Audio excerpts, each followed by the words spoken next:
Miss Notsome, hello. Funshine, hello.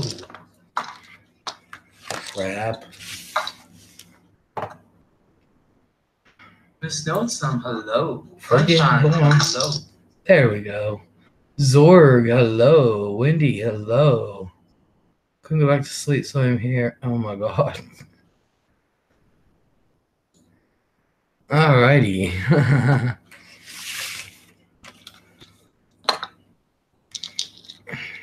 You better stop that. You'll end up like me one day.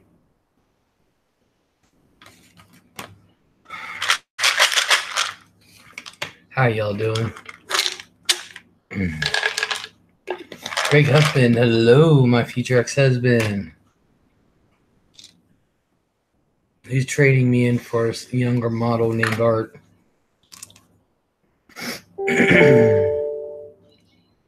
Is he? Oh man, I knew it. I knew it. I knew it. I knew it. I knew it.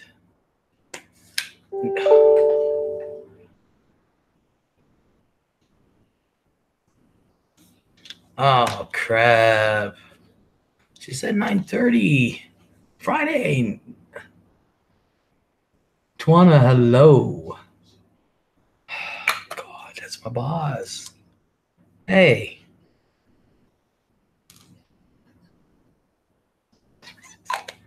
I better call and double check on this one tomorrow.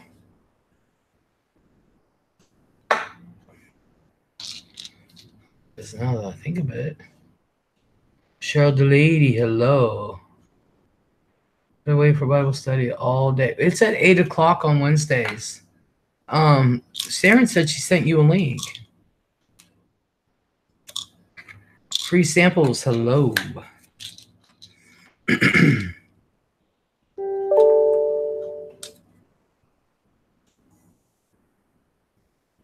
Oh. No.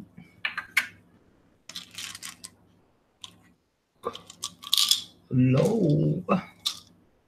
No. No. Because you're going to find out. I leave my computer on even when I'm not around. So you never know.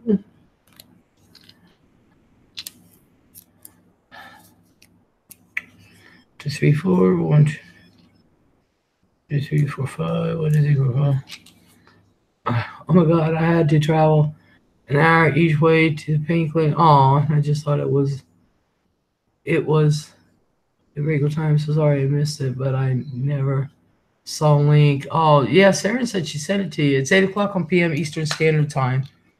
That sounds like Bewitched. No, it's actually my boss.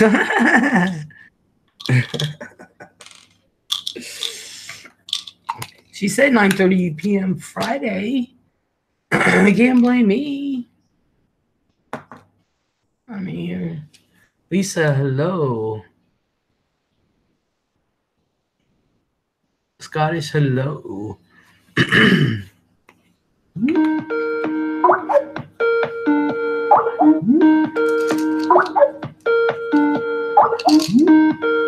We're just going to let that pass.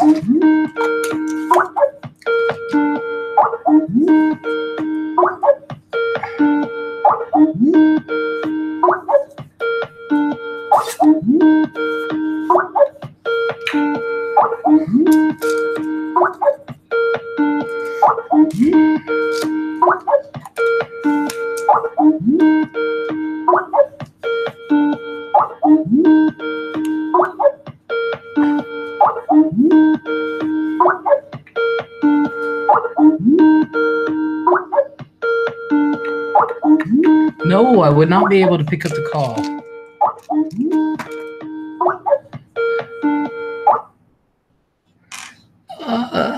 Hated doing that. But I had already scheduled her. And she has scheduled me for 9:30 p.m. All right, I'll get a hold of her later. I checked earlier and didn't have the notes on YouTube. I'm sorry. I missed it. What a time to Skype. It's my boss. She works during the night like I do. That's my boss.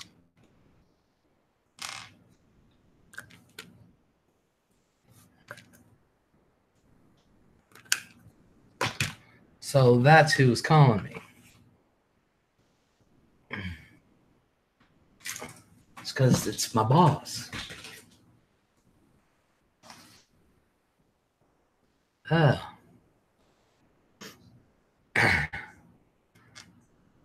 So earlier when she said 9:30, I said, all right, 9:30 Friday, that's fine. We can get her done then. So I penciled her in. I'll get hold of her later. Nick Snyder, hello. Lilac Llama, hello. I'm supposed to have the night off, but, you know, I might take tomorrow off instead.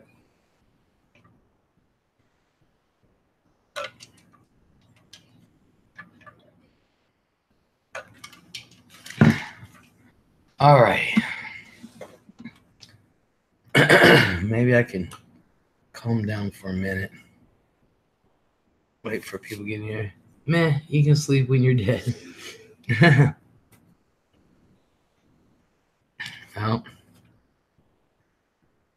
Les, sure. Alrighty. Start messaging you the day before if that would help. The Scottish. I've polished it, so I'm ready. Ready for what? What is Fridays? Well, apparently, if I get done with work early, if I don't get done with work early enough, that's going to be like on your own kind of day. Fridays, I want to start turning into like astronomy and stuff, but I won't have time. Just walking before I head to bed to say hi, says Lusty. Lusty, hello. Mrs. Zombie, hello. This guy's just that day would be great. Awesome. Awesome. Alrighty.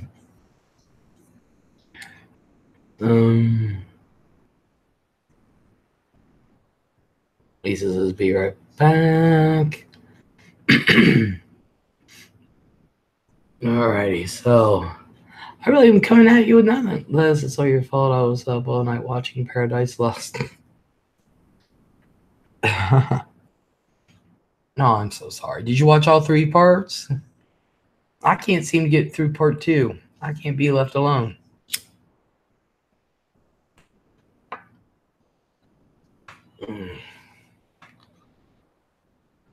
Miss Noah, some great calling and talk, sweet Les.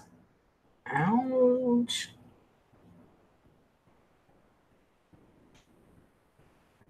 I've been watching tornado videos. I'm not gonna lie, y'all. I miss them. I miss storms and shit. Thumbs up for Les. Cool. Yeah, I've been watching tornado videos, y'all. I really haven't gotten a lot done. Miss No Sunrise light up.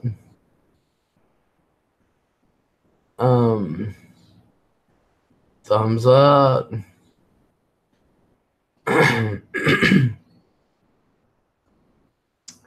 Yeah.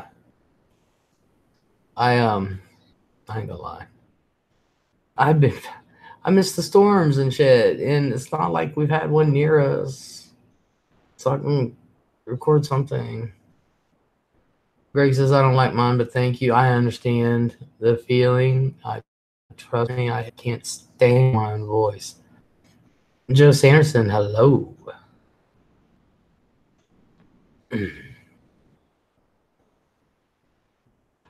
Wait for people to funnel in. Everybody say hi.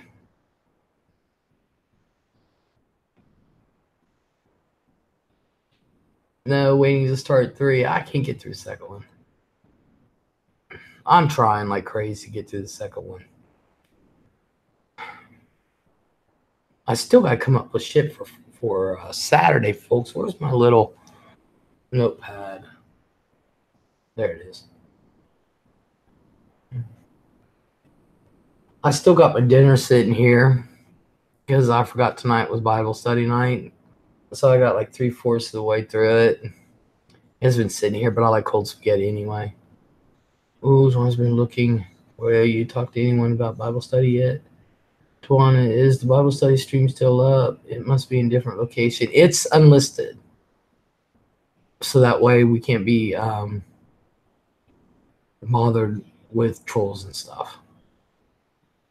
This is zombie games. We can play some games. Like I should broadcast Tawana. Check the Twitter DM. Yeah, the link is in the Twitter DM too. You can still. Wendy's 5:31 a.m. in England. I'm pooped. Yes, she is. Yes, she is. So, y'all,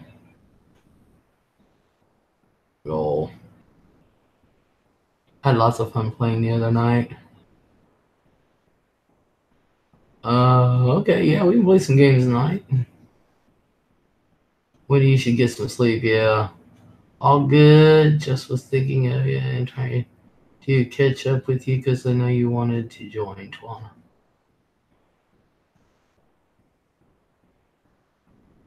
Tawana.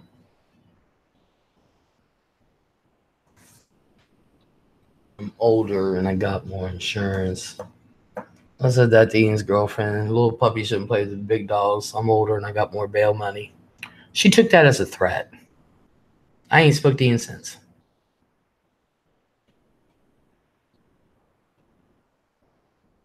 I tried really hard to sleep, Scottish. Tried. Heard my head almost pop. Jeez, but for nothing. Screw it. Don't need to sleep. I passed out on a phone call last night. I will damn sure get sleep when I'm tired. We can get the Dino Bones. Yeah, the Dino Bucks. Yeah.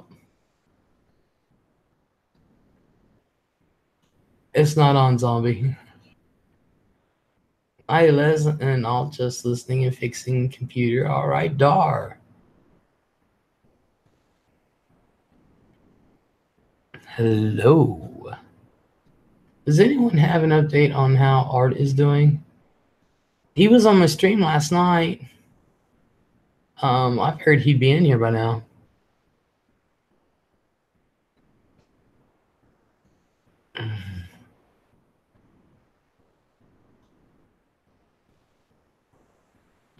Wait, it's not normal to call a zombie. It's not normal to call a zombie cute. Am I right? Well, I guess you can. It depends on how you look at it. How you look at zombies. I'm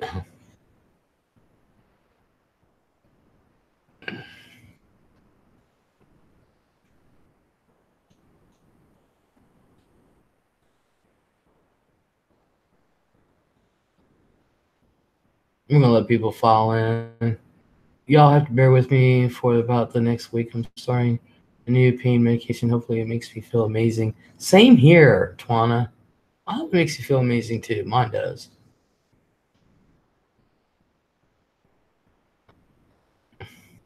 Lilac Mama, no kink shaming.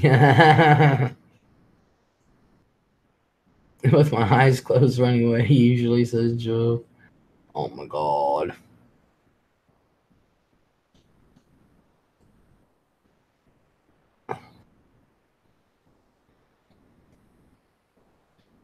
Oh, I've got a headache.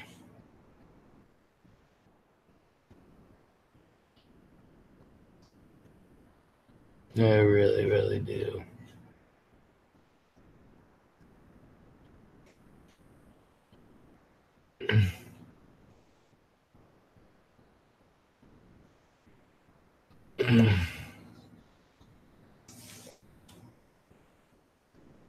Rabbits do that, Les. Really? You learn something new every day. Oh my god. He wanted to go to Bible study too. Who did? Who did, Twana? Um, that reminds me. I heard it something in the way they look at you. Ow. I saw something really freaky.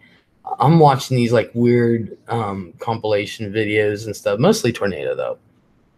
And of course, you know, the freak outs and everything. Well, there was this thing with animals, and they had these animals, they were supposed to be cute. And this one bear was trying to, there was a dog, there was one bear fell off, this baby bear fell off, like had grass, but it had a retaining wall fence up to the top of the grass, and the baby bear cub fell off into this backyard, and this dog is just sitting there barking. Right, it's not moving or anything. Well, the mama bear comes, and you should have seen that mama bear. Oh my god, it was so cute. Trying to get the baby cub up, and she's just like grabbing it, like oh, and she almost had it, and she dropped him, and it was so cute. Well, for some reason, they put these two wild rabbits in this video, and they were fighting, but oh my god, they were standing on their hind legs, their ears straight up, and they looked like they were boxing. It was hilarious. I was like, oh hell no. It's cattish, but I'm a little nervous. It's a pretty big jump up, but hopefully it will help. Never been on this vacation before. And hello to everyone else I've missed. Scotty Stupid, autocorrect, Funshine, Lisa Sweetheart. I really enjoy the Bible study. Les is a great teacher. Well, I wouldn't say that. Oh yeah, Les, your video of pouring Halloween molds. I bought Halloween silver, popped up on my recommended today. It was awesome. Did you like that? I think I have that. I have the. I think it's a 3-ounce pumpkin. But that one. With the hat. Boy, that's a bitch to get. But boy, when I got it, I got it. They fight on the hind legs. I know, but it just looked like they were just like boxing. No, I've never been on Fit Patch.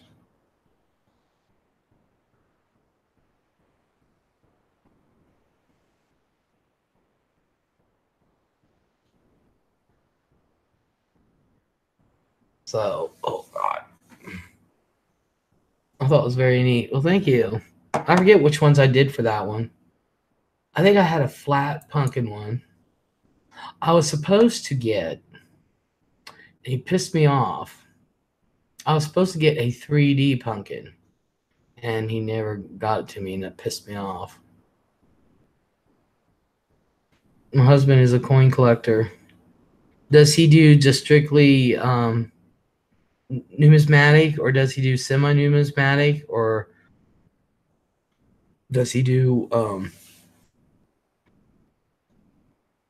poured, just regular poured, or does he do all of them, or what?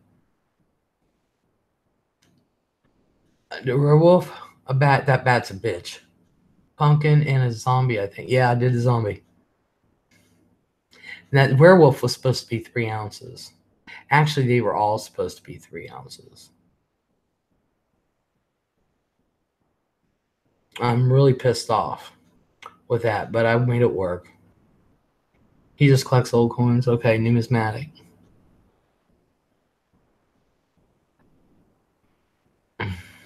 Didn't know if he did bullion, semis. See, semi-numismatic can also be bullion, just depending. And then depending on how you're going to get rid of them, you know, sell them. Well, I was in the hospital and could look out the window and see the back of the elevators and was screaming at the nurse to stop the man from jumping one day, if that helps explain it. There was no man. Oh, there.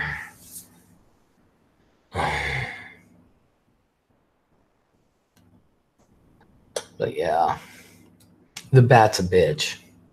I ain't gonna lie. The bat is a bitch to do. And that one was supposed to be deeper set, and also was supposed to be 1.5 to 2 ounces. That pissed me off.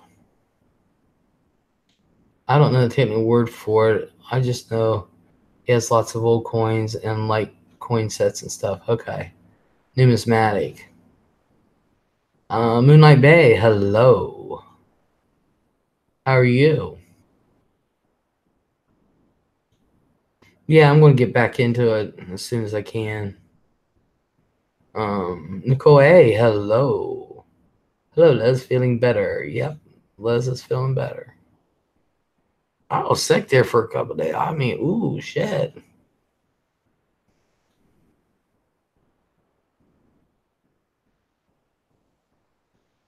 Renee, hello. Hi, Les. How's your movie days coming up fast? Yes, it is, Renee. Let's see if this is who I think it is. Hello. It's the Les Show, starring Les. It's Peter. It's Pizza. Hi, Pizza. Sweetie, how are you? I am Hi, feeling. Les. How are you, sweetie? I am feeling much, much, much better. Les, let me say this to you. You look much better. I love it, and I love you in red. You're the woman in red, or is it the lady in red? The Lady in Red by Krista Berg. You, Lady in Red. I love that song, Les. You look. Red is your color, Les. Thank you. Wear it, live it, love it. Les, what's on the agenda for tonight's show, please? Well, the agenda is somebody said let's play some games, so we might play some games, and then shooting the shit. Well, it's a Southern saying, not reference to anybody's channel. You know, just talking that kind of stuff. I love it, Les. Les, is Art Deco going to be joining this evening? Oh, I hope so. I hope so. We love Art Deco. We love Art Deco. Yes, we do. Very, very much. And I would recommend that Art Deco not wear the hat because I want him to flood that gorgeous mane. Oh, yeah. Well, he just got out of the shower and he didn't have time to do his hair. Even better, let's see him nude. No, just kidding, Les. Les, I went to see a movie that I'd like to share with you. I went to see the movie Equalizer 2 with Mr. Denzel Washington. Uh-huh. He's a very good actor. He's one of the best actors around, but the movie was kind of crap. But Denzel is the type of actor who can elevate any movie. He makes any movie better, Les. Yes, yes, I like Denzel Washington. I would say that Denzel Washington is in the same league as Meryl Streep as far as acting ability. There are very few actors of that ability, Les. Yeah, I would say so. Les, what actors do you like, Les? Who do you like? I have odd ones that I love Morgan Freeman. Don't ask me why. I love Morgan Freeman. Morgan Freeman is great. And it doesn't appear that those sexual predator accusations carried much weight. I think he removed himself from that scandal. I think he did too. And I don't know if they're real or not. Denzel Washington is going to be in some Nutcracker movie in the fall, Les. Oh, really? I didn't know that. With Helen Mirren and Keira Knightley. That's coming up later in the year. Oh, Les. I know what you're talking about. Yes, I saw the trailer for that, and I love Helen Mirren. I love Helen Mirren. I think it's like the Nutcracker Suite or something like that, Les. Yes, I saw the trailer for that. I want to see it. Yes. And Denzel Washington should have won the Oscar for Shawshank Redemption, Les. He was brilliant in that movie. That was Morgan Freeman.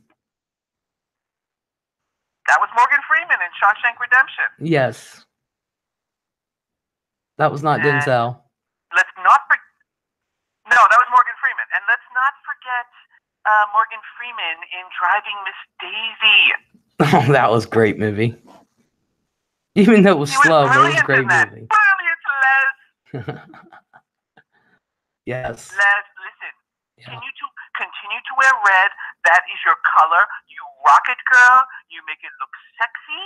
And please smoke less. We care about your health, Les. We love you. Have a great show, dear. Bye. Bye, hun.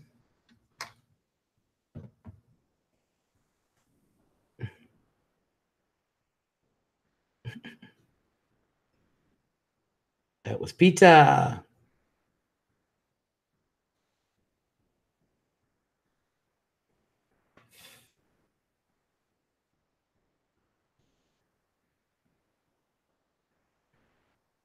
Okay. Wendy keeps thinking Peter's from England, and Peter's not.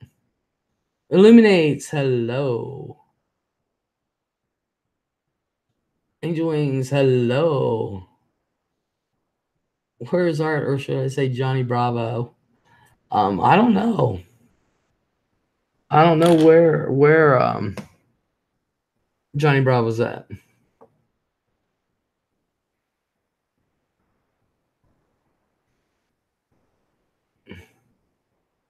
Peter didn't do his fa la la la la.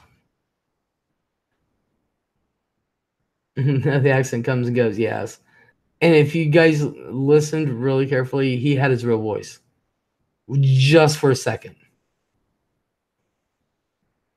I think Peter is the collective joy of this chat. I want to see Happy Collective Joy.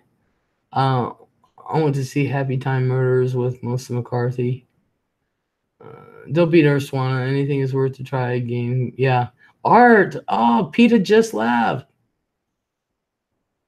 Yes, I'm feeling better. Art Deco. Lemonades. Les, if I came up with a plan to get you more subscribers, would you be okay with it? It just depends on where from.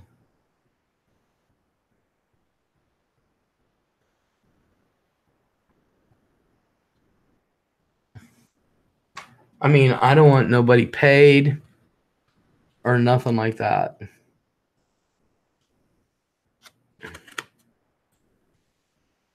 Because then I wouldn't feel good.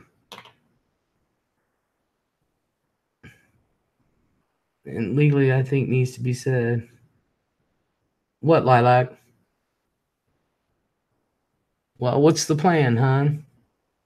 Lilac, what do you mean by and legally? I think it needs to be said. What, babe?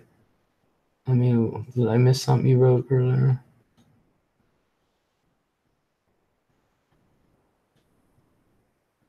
Greg says, Les, you pay me. If you pay me, I will sub you less. That's dark. Jeez. What, isn't your mod pay enough? Really? You and Lisa. God. How they get the subscribers should be gotten legally. Oh, yeah, well, yeah. But I'm wanting to know the plan.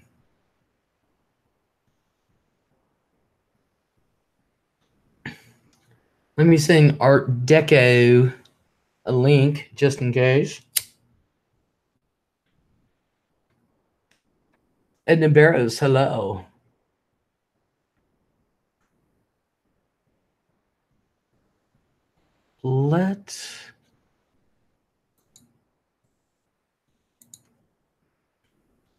Whoops, Les, you idiot.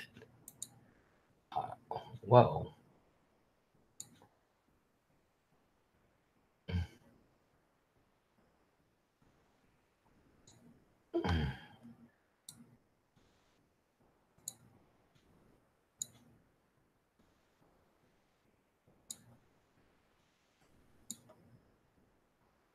Illuminate's not going to tell me. Reachable, hello.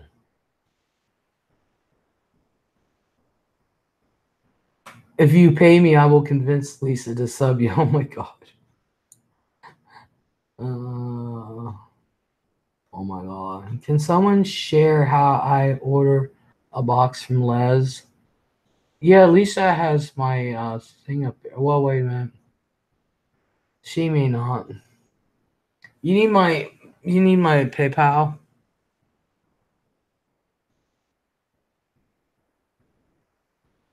I'm waiting for Illuminates. I'm curious. I don't want to condone something that could be illegal.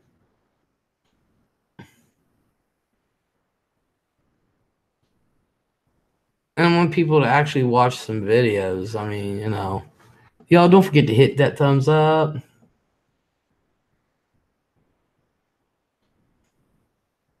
Art, I sent the link in case you want to come on. Pita just left when you came in, literally. Small Discord chat community if I get it built up.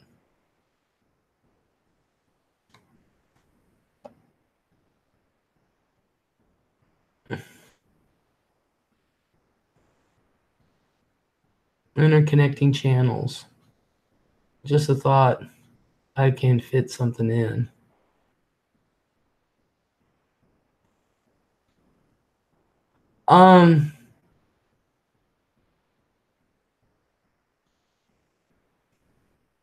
None of it's like hate or anything, is it?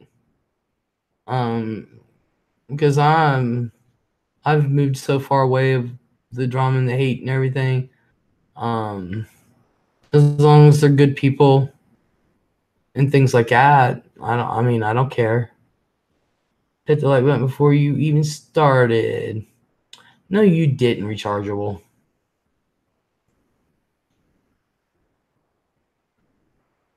Okay, I'll take note. Thank you. I'd appreciate that. Because I'm moving so far away from that. I don't need that in here. I have moved. And don't get me wrong, that doesn't mean I ain't never been in it. I'm just saying I've moved so far away from it. I ain't got the energy.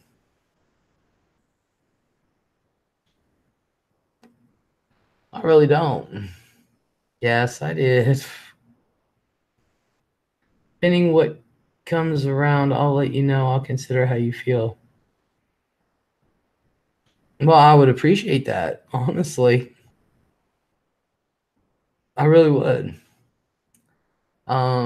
Because I can relate. I am under other account names. They go insane.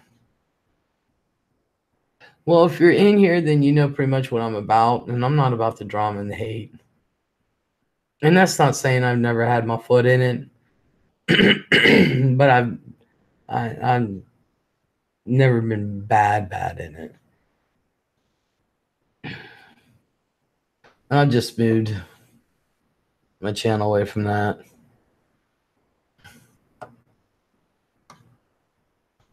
But I appreciate you coming to me. I really, really do. That kind of respect that. I really do. I really respect that. It's good being put in blogs and other people's videos, though, but being popular kind of stinks.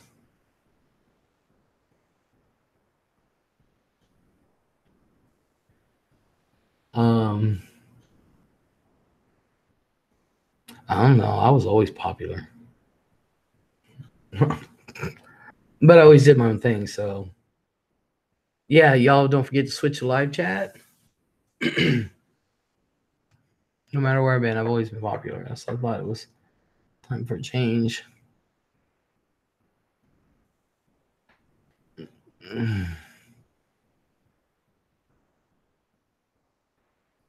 Art Deco. Scottish, are you hot and sweaty tonight?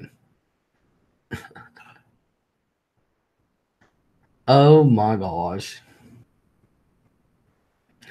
My little baby girl fell asleep a few hours ago on the couch, and I just don't have the heart to move her.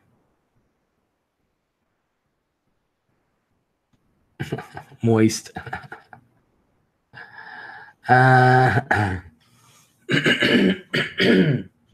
So anyway,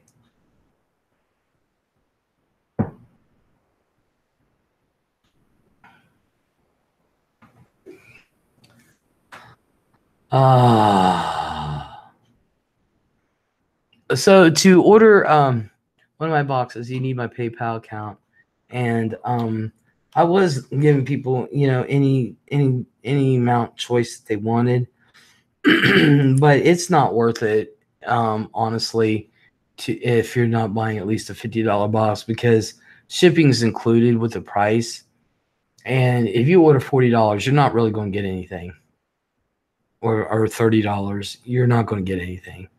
that's really good or anything like that. I mean, it's all good. It's all brand new products, but you know, $50 box. Yeah, baby, I sent you a link card, honey.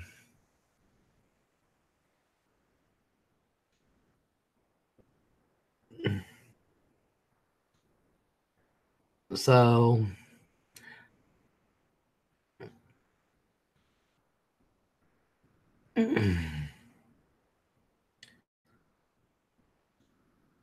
Liz, I just got here. What are you talking about? Somebody asked, what kind of stuff is in the box? It's a surprise. It's all brand new products. All brand new products. My surprise packages, my surprise boxes. It's the same thing as YouTube was doing with the with the uh, with the mystery boxes, but they quit doing that on YouTube because people were really not getting their money's worth. I will guarantee this: all the products are brand new, and you will get your money's worth. Just like I'm saying, get ready to send out.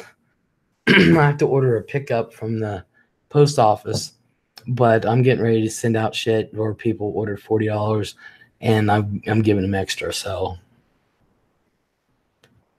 little miss, how you doing? Hello, Liz. I wish you were selling Maryland stuff. I'm going to be getting all that kinds of stuff in.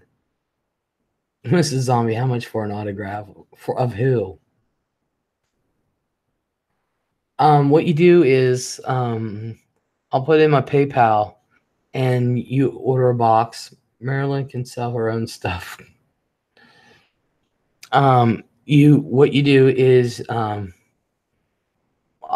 put in my PayPal in the chat, and you go and you decide $50 on up. I go from 50 to $100, and of course, the more money you spend, of course, better products. And so, but you will get your money's worth, and just put on there mystery box, or else I'll just think it's a donation. So write in the comment box, mystery box, make sure your name and address is on there so I can send it out to you.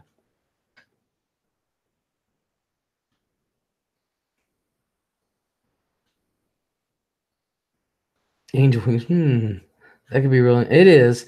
And I did a video last year of items that could be in the boxes, and I have more since. So, and I've got like a stack of shit to mail out. So I have seen a video of someone doing your box opening. Yeah, Katie's done a couple of them. Dee's done one. I've sent out others. I've sent Little Miss one.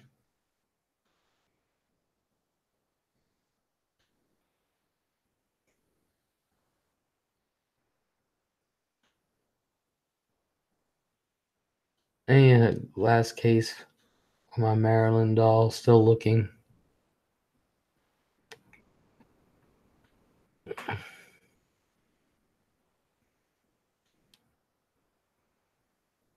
Still need postal price.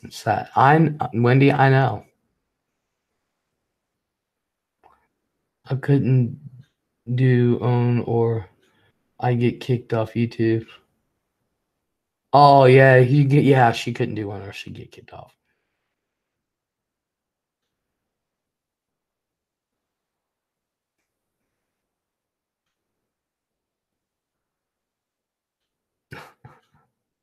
I knew Greg meant Marilyn Monroe, and everybody's talking about Marilyn Manson. Oh, that's funny. So if you guys want one, I'll go ahead and put my PayPal in there.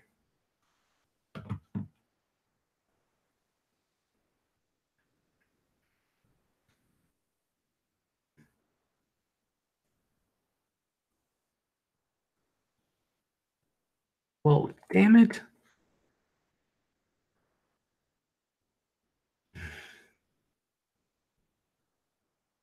Damn. All right.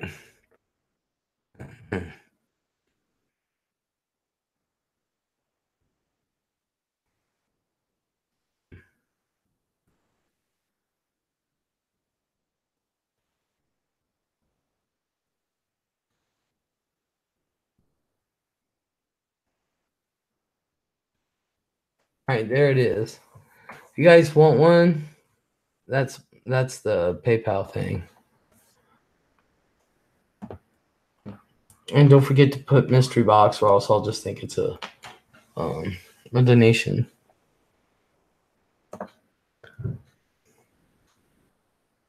And that's all you do. I'll know what size box to give you by the amount of money you send.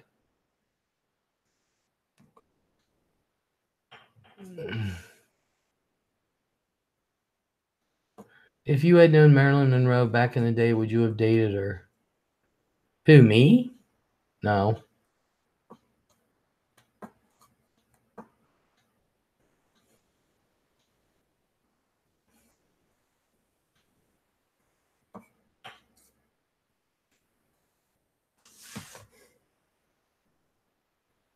Does that have a truly excursion?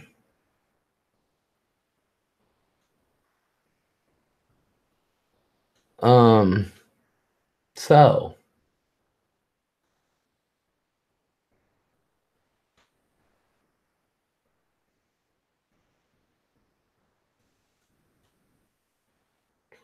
who all was in the Skype chat last week? I was too stoned to remember. I have no idea. I don't. Poor little miss. Cynthia, hello.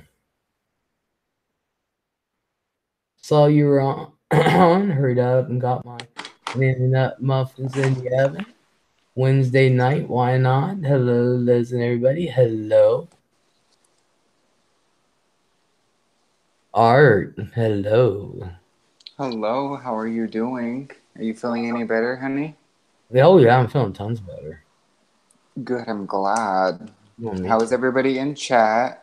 Sending my love to everybody.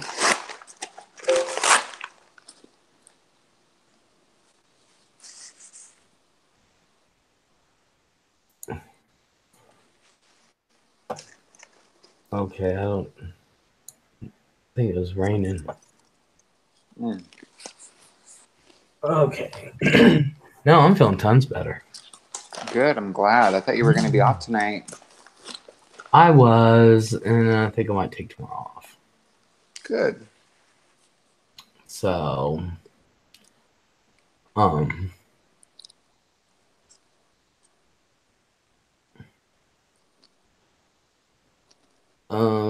good. I have no idea. Oh, she's saying good. Renee, I'm hanging in there. I've been better. Hello, Angel Wings, Greg, Little Miss, everybody. Sending my love. Pizza wanted me to tell you, stop wearing the hat. Oh, but I don't have my hair done. That's what I told him. He says, oh, even better. We want to see that gorgeous mane of his. I can't speak. Yeah. I'm trying. So am I. I mean, I love the way that he talks. And I don't know. I mean, I guess I could do. I mean, I wore my hair like this today. But I don't know. I'm experimenting. We'll see. I have a lot of hair, so it's really hard to get it the way that I want it. I'm glad you are hanging in. It is tough sometimes, says Renee. I done lost. Your hair still looks sexy, Art. Thank you. Oh, I'm listening to the Hawaii Five-0 theme music. I don't know what that is. I'm sorry. It's a show, Hawaii Five-0. Is it any good? I don't know. I saw a couple episodes. I liked it, but Cameron, that's all he ever watched. Oh yeah. That was the only show he ever watched. So you heard that all night. Dun, dun, dun, dun, dun, dun, dun, dun, dun, dun. Da, na, na, na, da, da, na, na, na, da. This chat Sis. likes hot, straight, single guys. I'm sorry. Oh, yeah, me too, because I'm far from that. Well, um, Steve Yoakum, he abandoned ship. Aw. Eric, Mike V abandoned ship. Eric, I think, is starting to abandon ship. And gay and liberal, he was never banned. He was put in timeout. Oh, okay. I had no idea. Yeah, he was never banned. He's Um, probably upset that you did that. well, he had been warned. I know he had. Steve was here. No, Steve wasn't here. He abandoned ship. He's now but he's gay. Who? Eric? Eric's not gay. He is far from gay. Eric's not gay. Steve Yoakum wasn't gay. They all left when I got here. Screw him. Screw him. Screw him. But yeah, Deacon's not gay. Deacon, hello. Hello. I was going to finish my scatties, but I don't know now. Why? Because I might be in the mood for something else. Intense, hello. Hello, Intense. Steve might be that, but he's also a mod for Calypso, so And? Renee's gonna be AWOL for a while during the move. Don't think I've jumped ship. Oh, hey, that reminds me. Renee, did you send me your address for your box, and where do I send it to? Or was that you? See, I can never remember. It happens to the best of us. Oh my God, no, Eric didn't. Did he? I don't know. I don't know if Eric did. No, he pops in. Yeah. I said Steve Yoakum did. Steve Yoakum is a mod for Pirate Calypso. Oops.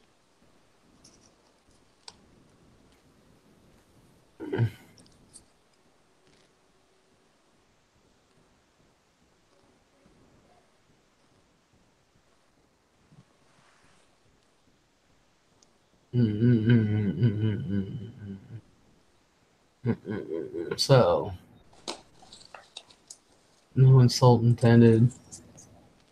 Oh, I did take it as an insult. But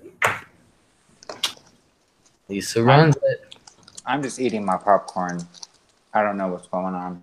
I'll probably only be on for like an hour and a half because I have anxiety right now. I'm studying and I'm tripping out because all this shit's Don't just trip. hitting me. It's hitting me so hard, and I'm just like, my finals coming, and this is like probably the biggest thing I'm gonna do in my life is getting my license. So I'm like stressing out, but I don't know. You're okay, Art. You can do this. Yeah. You can do this, hon. I have faith in you. Thank you. That means a lot, honey. This is where one of the tests come in, and you can do this. Oh yeah, of course. You can. So Renee never answered me. See, did I go eating popcorn and being station. Taking 3 days to drive with my dad. Driving to U-Haul, me dealing with. Can do anything, but don't want to wear anyone out.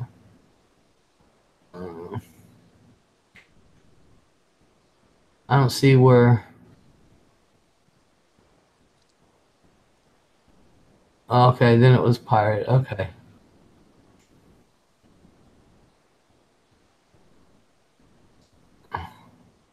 All right. I Thank you, saw it. everybody. Okay. Yeah, it wasn't Thank you, Renee. It was everybody. Captain. I'm starting to feel the juice. I'm starting to feel the juice. I don't know what that means. I'm starting to feel the high. Starting. Oh, oh, good, good. I'm glad. Because you're always in pain, so I'm glad that you're able to take a little bit of relief or anything like that. You know what I mean? Yeah. It's one of those things. You just live with it. Yeah, that's what Okay. sucks. So, we're back at you again, Sheriff. All right. I was going to say something and I plumb forgot what it was. I had like this thing in my head and now it's gone because we got on to other subjects.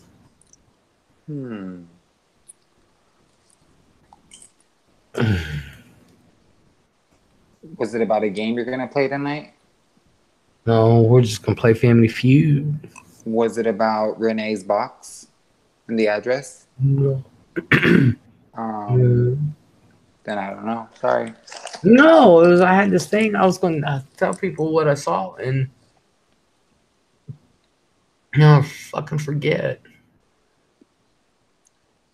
Oh, okay. Smoke your cig and smile. I don't have one. Oh, poor lemonades. Okay. Decon. There was a couple videos I saw today on social justice warriors and feminists. Okay. First of all, these feminists today have no idea what it means to be a feminist. No.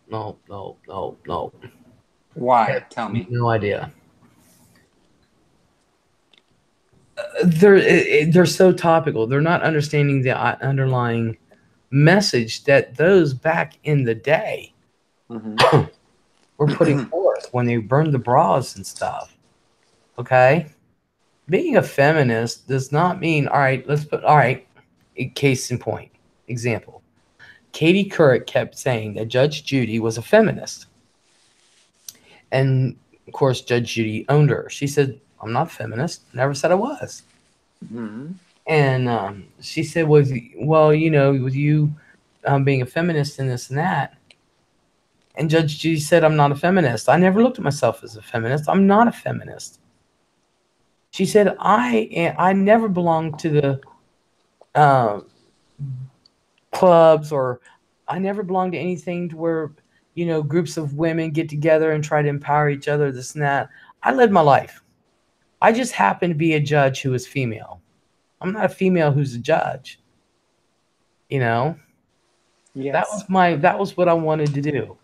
I'm not a trailblazer. I'm not anything. I'm not a feminist where I go to these groups and these ladies just get around and just be all chatty Cathy and all that. Right. That's not what a feminist is. You don't sit around in these groups. You don't, that's not what a feminist is. That's not what it intended to be.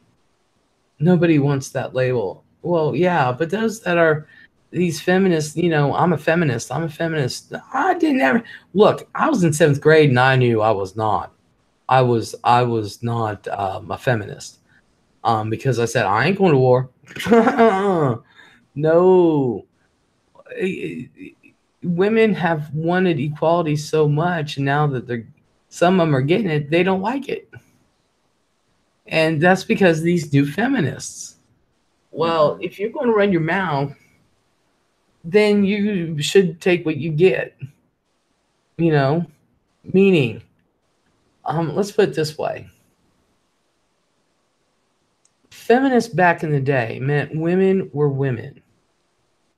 treat us with respect. Treat us as such. You know, Mm-hmm.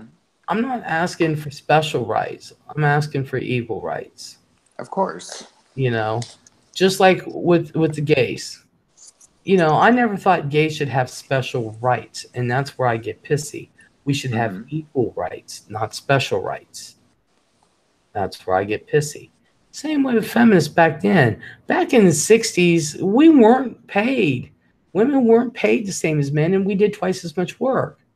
We're like, look, just give us equality. That's all we ask for. We are women. Mm-hmm. Treat us as such. Don't put us down. If we're able to do something, then let us do it.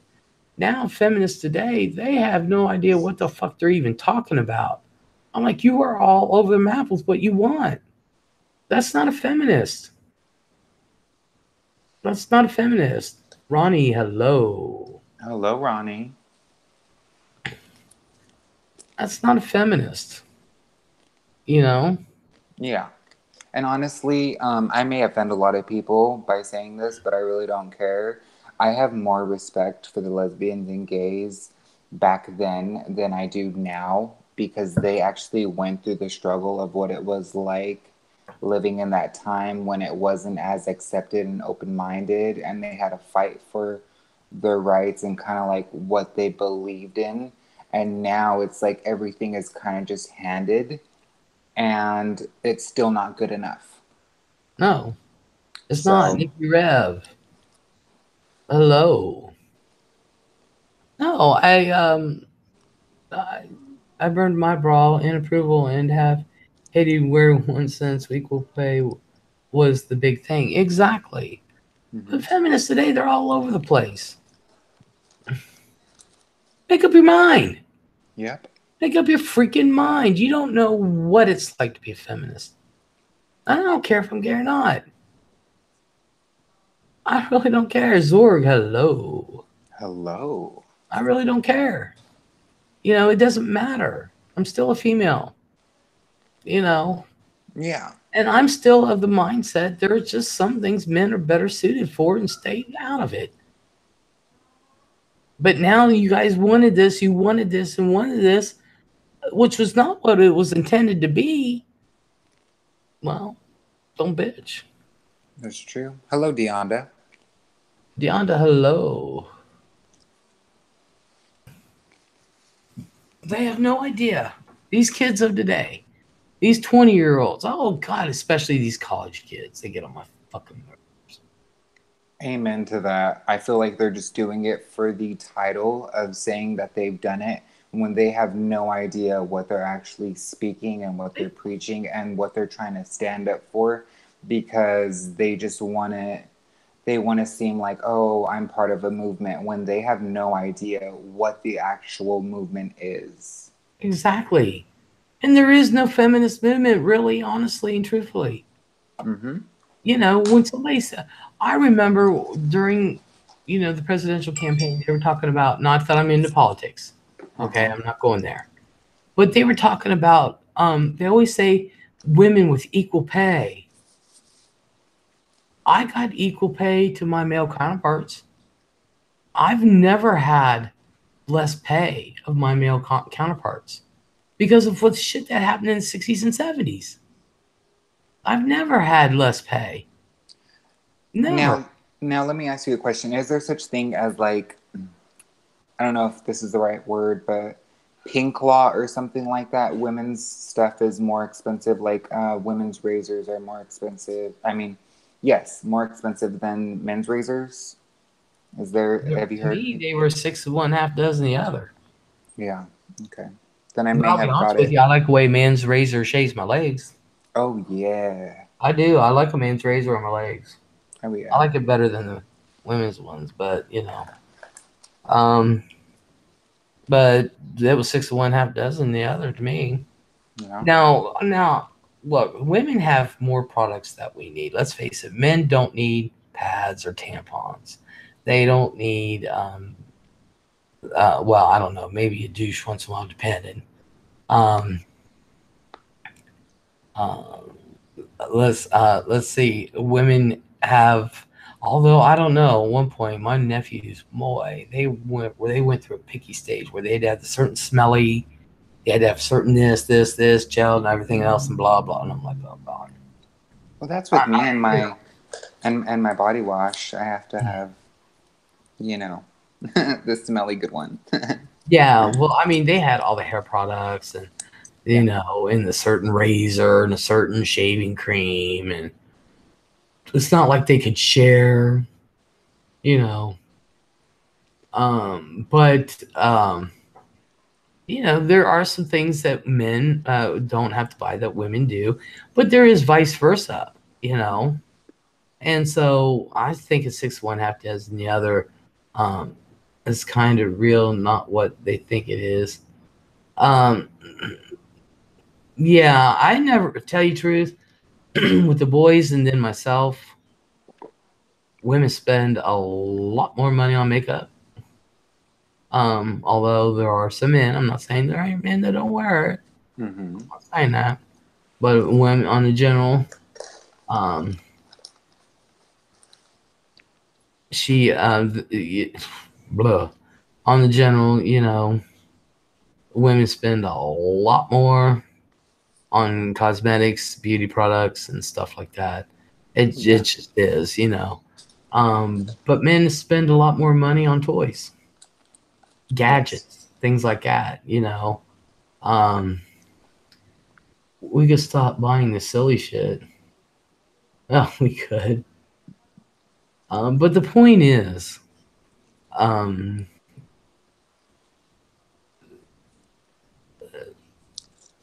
the things the feminists of today have there really is no struggle for them to go through like they did back then. Mm-hmm. Um, if they only read what the women did back then, if they only read what um oh my god, what's that famous lady who wouldn't or was told to go back to the bus and she said no? Rosa Parks. Rosa Parks. Yay! I knew an answer for once. Yeah. If they only read what she did for that movement, Mm-hmm. if they would just read what Stonewall or just Yes. look up Stonewall, what that did for the gay movement. Um, Captain Napton, hello. Hello. Um, so yeah, they have no idea what a struggle is, none. And now the struggles today aren't. People are trying to make the struggles today of yesterday. People are trying to make the struggles of yesteryear relevant today, and it's not going to work. It's not going to work. It's not because that isn't the problem now. That is not the problem. Now, I'm not saying it doesn't exist, but not on a massive countrywide scale like it did. At the when the Civil War began, and then with I'm not saying it can't be improved. It can, but that's not the main things that are going on. And that leads you into the social justice warriors who only makes things worse because they have no idea what the fuck they're even talking about. They have none. I'm like, what the hell? Little miss, we don't know struggle. Exactly. Cynthia's got to get her muffins. Muffins sound so good right now. And pancakes and bacon. I Oh, like taking my pancakes and waffles and just wrapping it up in bacon. yeah. Wrap it around bacon. Just put like a little bit of syrup in the middle and just wrap it up. There you go. But the social justice warriors of today have no idea what they're even worrying about. Back in the 60s, you could go to jail for being gay. Exactly. Yep. Thank God we live in a country we do because, like in Malaysia, they'll just shoot you dead. Yeah. Same thing in Russia, I believe. And I've been wanting to go to Russia, and I was like, never mind. My people aren't welcome there. So instead, I think I'm going to go to Greece. I think I'm allowed to go to Greece. I'll have to see. So many young gay people have never even heard of Stonewall before. That is so sad to me. Yeah, a lot Yep. of people died for no reason. Mm-hmm. And you can in other countries who do need help, but doing the fun protests are not helping. No, no, the social justice warrior. All right, this so this social justice warrior sitting there. These two guys are just sitting there filming in a terminal, like a bus terminal. And this lady comes up to them and just starts yelling at them, calling them every name in the book. And they're like, why are you yelling at us? Because you're sitting there. You're two guys sitting there and you're scoping out the place. So we're waiting for a bus. And she just yelled and called them all kinds of names. And he said, we never even talked to you before. You're going to come over here to us. And you're yelling at us, calling us all kinds of names, which she was vulgar and everything. And I'm like, and she's a social justice warrior trying to protect the society. Do you know what it means to be a social justice warrior? Because that wasn't it. Exactly. You know? Um, what do the social justice warriors do you? New Jersey, hello. Did somebody say tuna? I don't know. My sister is gay and works in a mostly men workplace. She had to fight for her equal pay, but she is tough. See, I've never experienced that. I have never ever experienced that. One bit. Not one bit. I've always gotten equal pay. You know. But I wish if somebody was going to take up a cause and fight for it, I wish the hell they knew what they were even doing. I really do. Well, they should, so that they know what they're talking about and they don't sound like a complete dumbass. They do. They sound like dumbasses. I'm like, you're making things worse. I mean, how can you sit there and say I'm a social justice warrior and treat people like shit? Do the very damn thing that you're fighting against, inequality and shit like that. You're doing the same thing. You're as rude as hell, you know. Yeah. Let's see. Miss Note Son said, my niece, nephew, daughter did not have to suffer the slightest when they came out. I warned the elders. It would have been war. Yeah. Now, when I was growing up, there were no mentors. There was nobody to look up to. Um, you know, I remember loving Billie Jean King as a little girl. And I was supposed to get her tennis shoes. And mom's like all proud, you know, you're going to get your Billie Jean King tennis shoes. I ordered them. Yay! They're coming in through Sears. Well, it never came. Mm-hmm. And come to find out, Billie Jean King, you know, mom and dad found out she was gay and I didn't get them. They canceled the order. But I didn't know, you know, but now it's like, fuck, how dare they? You know what I mean? There was no mentors. There was nobody to look up to. There was nobody to talk to. There was no hotline. There were no support groups. Mm-hmm. There was nothing. I mean, I never had a mentor. I just did it myself. Yeah, there was no one to sit there to so-called show me the ropes on how to live, what should I be thinking, and this and that. Now, if you want to be a social justice warrior, why don't you worry about the kids, young gay kids, youngins? We're talking teenagers and all that who are committing suicide because they're gay. Yep.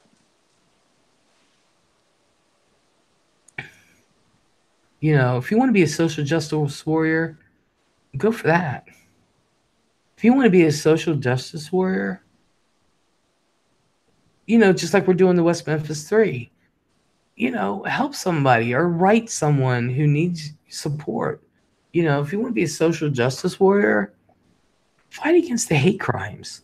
Mm-hmm. Whether you're black, Jewish, gay, woman, fight against domestic abuse.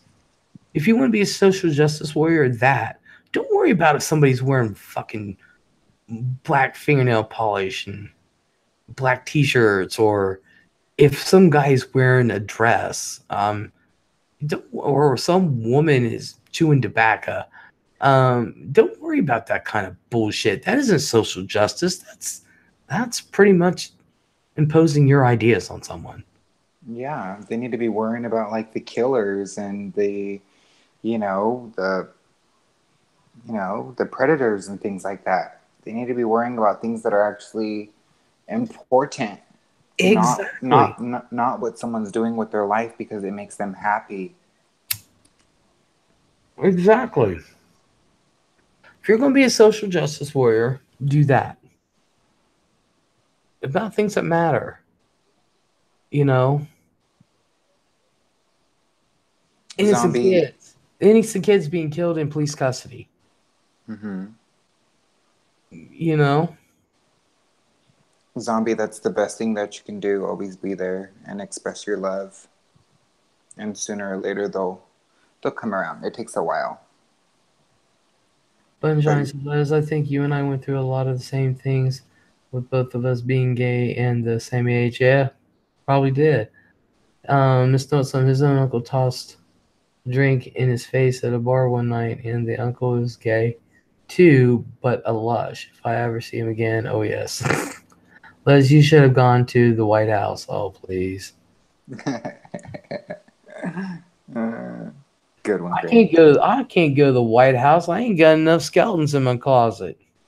Well, I can change that for you. Oh, really? I'll just take on Art's skeletons.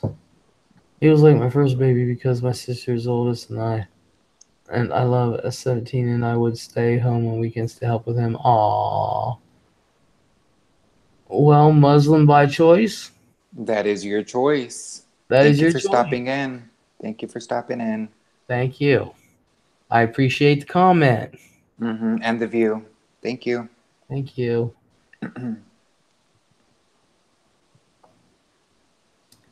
Listen, you shouldn't be here if that's how you feel. Look, I'm going to tell you something. I think us older gay people, well, maybe even the young ones like Art, can tell you that ain't nothing new. That doesn't even faze me anymore. I wonder why that is for me. Like, I'm 28 years old, but everyone tells me I have a soul of like an 88-year-old person. Like, I don't know. I don't think it's weird. I think that's a very good thing, but I don't know. Well, I like Mama says it's a shame because his hair looks fabulous.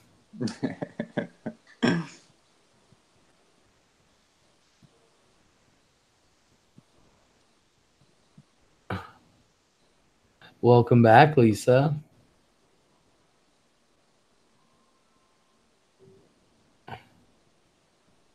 I have no idea. Miss Nelson. Why is he even on the net at all if he hates any type of person? Yeah, if you're going to be a social justice warrior, do it for the greater good. Don't do it for petty ass shit. Exactly. And do it the right way. Mm-hmm. Do it the right way. Have some respect. That's something a lot of people don't know nowadays. Exactly. They don't know how to give it. Mm-hmm. And they automatically expect it. Without earning it. Thank you. And that is what is extremely frustrating to me. I had this argument with Fran's grandson. He flat out told me in my living room because he never respected me, but he demanded respect from me. He never respected me, but he demanded it from me. And I said, why? Just because you walk in the room? He said, yeah. I said, boy, I'm going to tell you something right now. You ain't done jack shit for me to respect your ass. I said, you want me to respect your ass? Get a fucking job and pay attention to your family and support your family so I don't have to. I said, because I can tell you right now, little boy, I said, I've done earned it. I Yep. was not happy. Don't sit in my room and demand me to respect you. I don't have to do shit in my house. And Zombie, I think it's you explaining to him that, and I'm sure you already have, there are a lot of good people in this world and there are a lot of bad people in this world. And he has to be careful who he opens up to because some of it can be extremely fake and they may only want to hurt him. That's something that my mother told me. Be careful of who you trust because it could always be a setup. But I think that you've raised a very good son, not anyone that is stupid. He knows. Um, you've taught him a lot, and I'm pretty sure that you've drilled it enough in his mind that he needs to be safe with what he does, who he talks to, and who he sees because this world is a bad world. It's just that simple. But not everybody in it is bad. But always having a guard up in your wall is very important, regardless of your age at all. And he'll talk when he's ready. Yes, he will talk when he's ready. When he's ready, he'll talk. Just be there. That's Yep. all you can do. Just treat him as normal. Normal, normalcy. Just go about your day and he will talk when he's ready. But I mean, I would be a little bit concerned too if he is opening up to random people. You don't know how they're going to respond and react. So I can understand from her point of view of being a little bit concerned. I think that that's what any mother would do. They would automatically be concerned and worried. But I think you've taught him and raised him enough that he knows what to do. And if not, then yeah, I'm sure you've made it very, very vocal that you will always be there for him and you'll never turn your back on him. And that's what counts. And sometimes we just have to go through shit we have to go through. Yep, that is true. Because, not only do, it's not the same for everyone, Mm-hmm. but not only do we have to go through the normalcies of society, of just plain growing up and learning how to make relationships, how to deal socially with others, we've got the added thing on being gay. Mm-hmm. So that's even more awkward. And sometimes we have to take our blows. We have to Yes. learn who we can and can't trust, what to look for. And sometimes by that, we're going to get hurt. I've done it. Yes. Mm-hmm. But now it's getting to the point to where now they automatically just want to hurt you so bad that you end up in the hospital. And that, I believe, is where Zombie is coming from. It's that fear of, yes, I love my son and I'm proud and he's feeling comfortable enough to express himself and who he truly is. But knowing that people are so crazy nowadays that the first thing that they do, instead of putting up their fists and try to fight, is they pull out a knife or they pull out a gun. And that is what is extremely sad nowadays. No one can have an Yeah. actual conversation and say, okay, well, I'm not okay with that. Let's go our separate ways. Automatically, it's well, let's fight, and that's not okay. No, it's not. But that's just how some people are, the way that they were raised, or the way that they just have it instilled in their head, and that is their own. I don't know the word, but that's on them. Oh,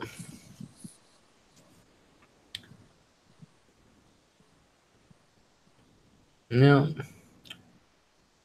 It's not like it was when I grew up. Mm-hmm. But then again, back in the '60s, yeah, you would literally be shot and you can die just for being gay. In other countries, that's the way it is. Oh yeah, even still to this day. Oh yeah, oh yeah. That's I, why I said you go to Malaysia, they'll just shoot you. I think in Africa they hang. Yeah, so um, it's illegal in a lot of countries to be gay. Yep. Um, it is so dangerous to get into disagreements with strangers in public. Yeah, But sometimes public is the best place to do it because there are witnesses. yeah. So But hopefully we helped and, shine some light on everybody in chat. We're always here. So we're going to go ahead and switch up this topic a little bit. Les, I give you the reins. What you want to talk about, honey? I've been talking about it. Oh, okay. Never mind.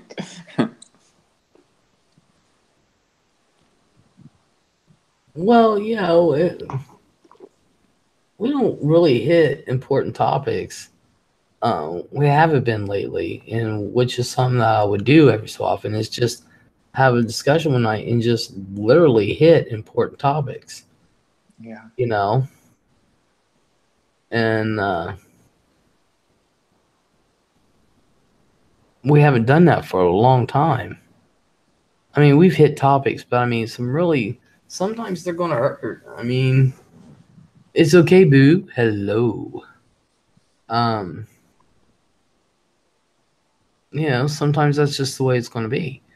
Every once in a while, I just feel like hitting home with really hard topics some nights. Yeah, I just don't want them to be too hard to where it freaks someone out, even though it is the truth and something that they may need to realize.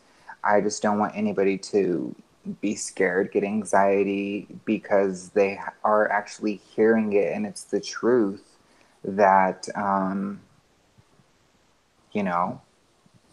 things are hard, regardless of the topic, if that makes any sense.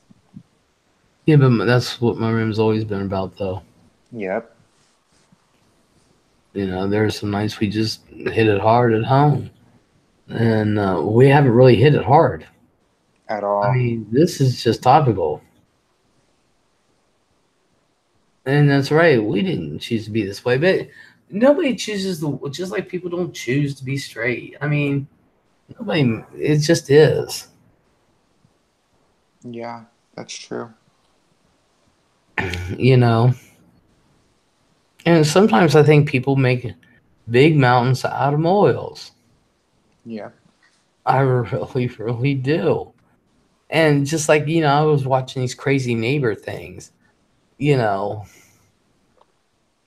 just making mountains out of molehills, and people play Canis Mas Macho. And that's when people get hurt. Yep. Like I said, with my neighbor over there who used to own this place, I could get upset that he goes through my yard and he thinks he still owns it. And as a matter of fact, I saw his tractor marks through my yard the other day, and I was like, he's strolling around his property, which is fine. I could get upset about that, but I understand the situation. No sense in getting upset, because what's it going to do? Right. Let him think whatever. I play along with it. It's not. Is it really hurting anyone? No. It's really not. Do I act respectful? Yes. It's not hurting no one. Just like I saw this guy got mad. This crazy neighbor got mad because his neighbor across the street, had mowed his lawn, and there were some leaves, a couple leaves in the street. So he walked over with a broom and swept it onto his property.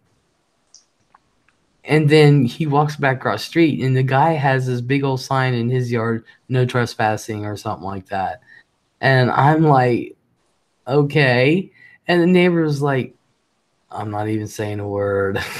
He just sat there and recorded them. I'm not saying a word. I mean, really,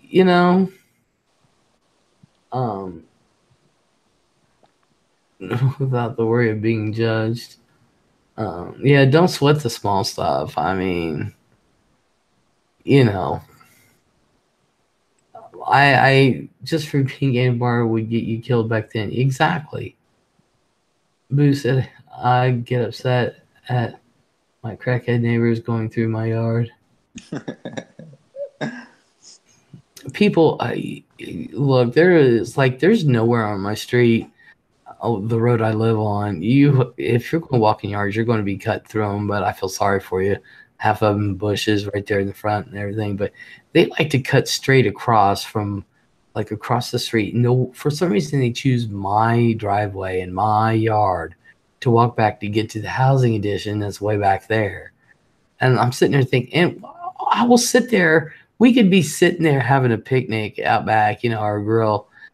And these people, strange people, are walking through my yard. And I'm like, just watching them as they walk by. Now, can I get pissed off? Of course I can. Am I? No. Because it's not going to do you any good. Not going to do me any good. Just raise your blood pressure. This one lady I used to live near screamed, "Get off my property," and installed spotlights because the neighbor mowed their strip. At the time, I lived in the suburbs. Oh my God. I love it when the neighbors will sit there and leave grass to be cut over here on this side of my property. And they'll leave it thinking I'll get it. Which normally, if they don't, I will get it too because it makes mine look crappy if theirs isn't done. Right. And so they'll leave it. And when they leave it, I won't cut it. I'll let it look crappy. Because I'm like, okay. It's actually that old guy. It's his nephew that cuts the yard. Mm-hmm. And he gets mad if I go like 1 or 5 strips over. And I'm sitting there thinking, I'm doing my thing. You're lucky. But I think his nephew's like him. He still thinks everything is his. So over here on the side property, that's next to ours is belongs to the house in the back. And they'll not cut it, but it's the nephew that doesn't do it. Old guy always does. Problem is he likes to cut my yard too. And he scalps the grass. So I get really pissy about that. So I'm the type, I leave it on the highest level on the mower because I like grass. I don't like mud. Right. So when his nephew does that, I refuse to cut it. Now, is that being petty? Probably. A little bit, but it's harmless. Yeah. But I look at it this way. You scalp my yard. And have I ever said anything about them scalping my yard? No. I haven't. I haven't said anything. I just hate it. But I think he gets the point every once in a while when I don't cut the hard part on the hill and everything. But half the time I do it anyway. It's just every once in a while I won't do it just to teach him a lesson. It's like you're scalping my yard and I don't feel like fixing your shit and blah, blah, blah. You know how that goes. And just every once in a while I get a little pissy inside. But do I ever say anything cause a fight? No. Has it ever caused a fight? No. His nephew and I matter of fact, we met in the corner over here of my yard over here the other day when I was mowing, and he waved, I waved, that kind of thing. And I was like, I watched him. I was like, if you go into my yard and scalp what I just mowed, you and I are going to fight. That is all there is to it. For the longest time, I didn't know that the lawnmowers have specific settings of how short you're going to cut the grass. I thought it was all just universal, one length. No. And then I finally looked when my dad showed me, and I was like, oh, interesting. Okay. Yeah. I keep mine on the highest. I really do. I should do a video. My yard looks really good. You can't tell it looked like it did. That's what I was going to ask you. How long did it take until you finally got it all even and cut? It looked like shit the first 2 times because I did the back, and then another day I did the front and things like that. And it took about Yeah. 4 times mowing, and it looks good. I think 4 or 5 total. Yeah. Because after I cut it, I waited a couple days and I cut it all again. And it looked like shit because there's so many grass clippings everywhere. Mm-hmm. So I was blowing it on the back porch as much as I could. And then I was just telling the boys, I would sweep it up and put it in the fire pit and light it. That's what I was doing when I was lighting shit. So I just threw wood in there, and I kept telling them, sweep it up, put it in there, or sweep it up and put it on the bonfire out back because I got to fire up that bonfire. And so that's how I got rid of a lot of the grass clippings, though. And then, but it looks good. It looks good. But this damn rain now. There's a lake in the front yard. Yeah, I'm only going to have 2 days with no rain to cut my grass. And then it'll start back in tomorrow. I mean, I have tomorrow and Friday. Then it starts raining Saturday again. So my whole neighborhood mows the same level or people lose their shit. I ain't going to have somebody tell me what length to have my grass. What if I don't want my grass cut, like, I don't know, golf greens? I mean, no. No, I like grass. I do, zombie. I live in a what's it called? Homeowners association thing. Uh-huh. So it's it's got to be all a specific way, and ay, Dios mío, it's a mess. But whatever. I can't handle being told what level to have my grass. As long as I keep it nice and neat and everything like I do. Well, it needs trimmed really bad. The head came off of our trimmer. Pissed me off. They just got the one that said to get, but hey. Do they still make the old school like lawnmowers when you just go like that and it just spins? They don't make them anymore, but you can buy them. Yeah. I don't know about this day. I know about 20 years ago you could buy one. Yeah. But those actually cut the grass the best. Oh yeah, that's what I heard. Yeah, those actually will cut the grass the best. 20, you have a good night, hon. Thank you for coming. Have a good night. Greg's like, I'm gonna have to go soon. A push mower. Well, they have push mowers. You can still get a push mower, but this is one where you just wheels and blades, and you push it, and it's hard as fuck to use. It really is. You mow with one of them, you're going to get a workout. Oh yeah. You're going to get a workout, but they cut the grass the best. Oh my god. I hope you feel better, Lisa. Lisa's not leaving. I know, but her back's been hurting her all day. Oh, one better be smooth. Exactly.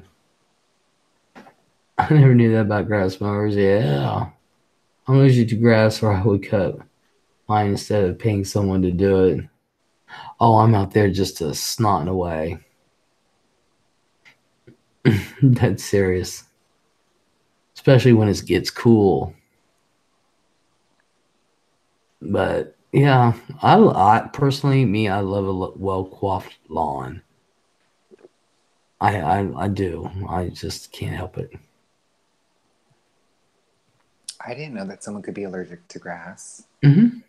That's crazy. That must suck though, because like what if you want to like go out there in the nighttime, look at the stars? I guess you just like put a blanket down or something, but still, you can never be too careful. Lawn chairs. Yeah. But not everybody's rich like you, Les. I can't afford lawn chairs. I'm not rich. Oh my god, are you kidding me? Oh my god. I have to sit on a blanket. I can't afford chairs. those were brought over from the apartment when I had money. You buy a house, it's like, fuck it. Yeah, true. Might as well get rid of it. Wanted to say hi, Lesnar, have a bank interview in the morning. Please wish me luck. Good night, all. Boo boo. You take care and good luck. Best of luck. You got this. Best of luck.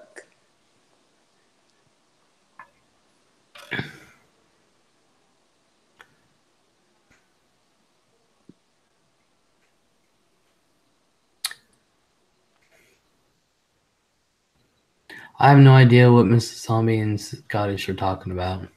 I think porno. Porno. Yeah. You guys are talking about porno. Yeah, they are. Really? And we didn't jump in on that topic? Yeah, we were talking about grass. Well, there's different types of grass you can mow. Exactly. Yeah. Just talking about a theme song. Oh, yeah. We really need rain too. Too many fires too. Right by my house, the sunshine. That is so scary. I know the fires in California are crazy. I think the last time I checked, it was like 35% contained or detained. I'm not that smart, sorry. But it could be better. But my prayers are for all of the men and women, the firefighters.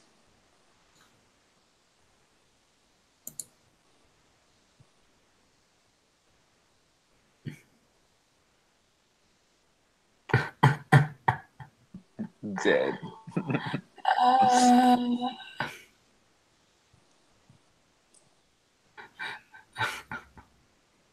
Bashful Dame says, "Come by my grass Les and I will work for you." Bashful, do you want a link?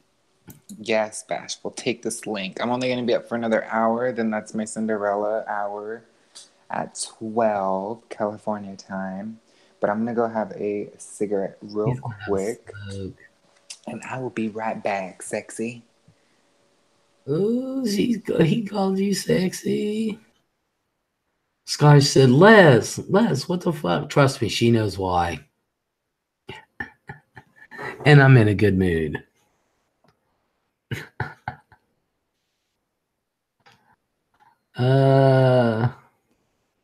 Hurry back, Art. Nobody wants to listen to my dumb ass. I can't, I am way too high and need to lay down. Oh, if we ain't too damn high, you're able to fucking type, and you ain't no higher than what I am. Uh-oh. This is Lisa.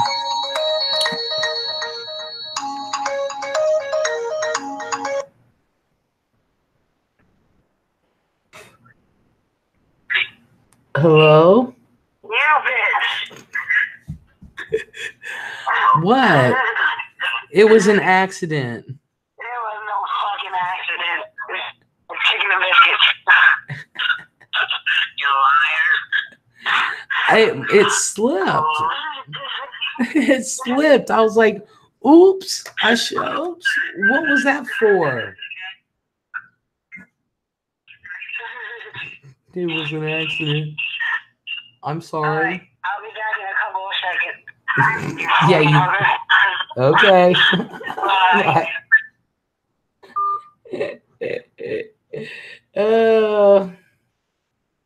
Yeah, because only the creator can put a mod and timeout, kick him out, whatever. Lorraine Sullivan, hello. Bashful Dame, I'm pissed off. I really am. I'm pissed off, Bashful.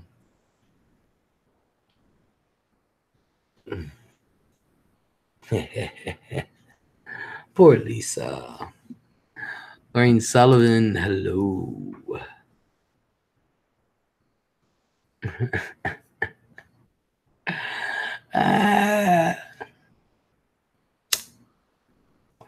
Notice, though, she lost her speech impediment.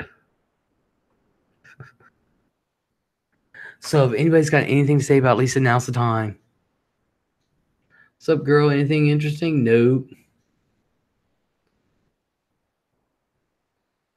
Why? I would be so boring tonight. No, Bashful, you wouldn't.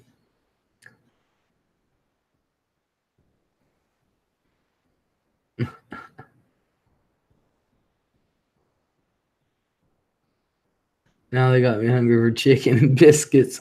My fingers should slip again. Hey, Liz, I'm going to go. My eyes are getting blurry. Good night, everyone. You have a good night, Angel Wings. Thank you for coming in, sweetheart. You look good, Liz. Well, thank you, Lorraine. So do you. This is Lisa, that one girl at Band Gap.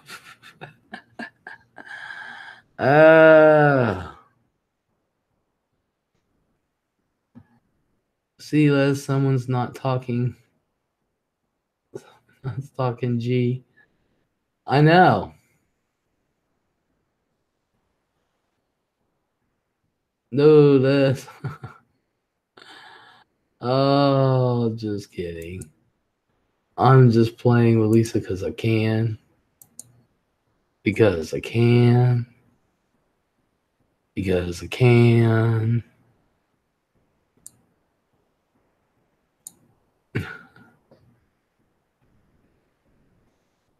Oh, good night. Zombie, would you like up on panel?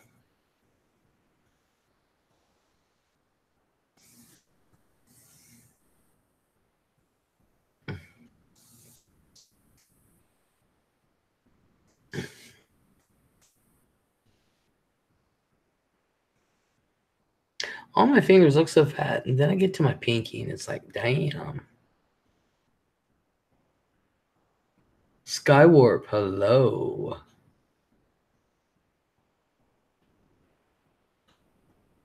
This is Zombie, I'm boring. No, come on up. Renee, I have to go to my dad gets here tomorrow. Start this moving process. Okay, Renee, good luck. Have fun moving. Hope everything goes well.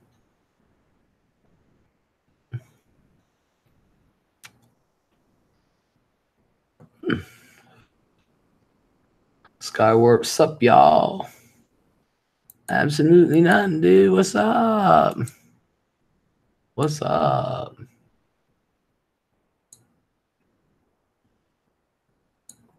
Oh, hey. I'm sending the link through the YouTube Messenger.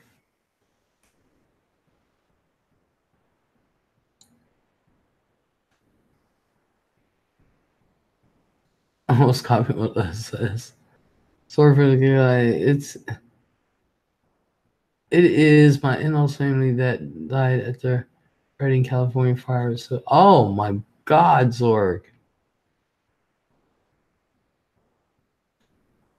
You have a good night, Greggy. Thank you for coming in. My condolences, Zorg. Jeez. Shit, Lisa's back already, and then she's leaving. You couldn't have done that on your 5-minute break, really?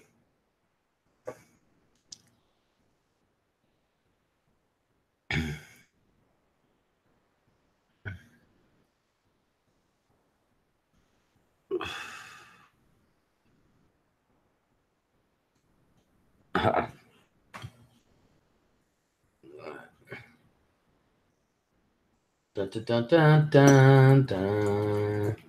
Dun, dun, dun, dun. Dun, dun, dun, dun, dun, dun. Dun, dun, dun, dun, dun. Dun, dun, dun, dun, dun. Dun, dun, dun, dun, dun, dun. Oh, man.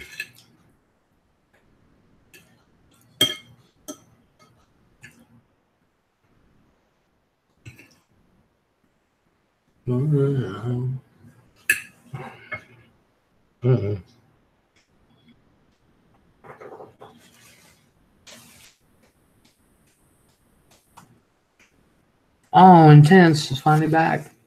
Internet crashed. I should not complain, but I never have been so disgusted with my at my age to end up like this. What's wrong, Lorraine? Oh, I said you freaking look when I came back. And now you're leaving. Go potty.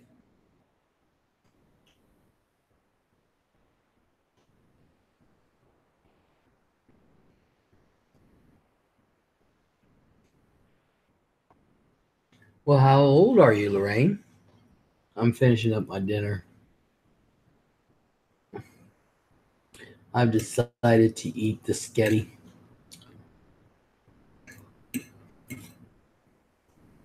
I like cold spaghetti.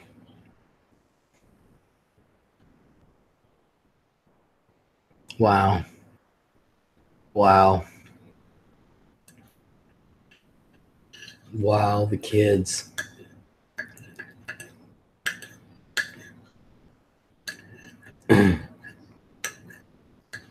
I'm waiting on Mrs. Monster to get up here.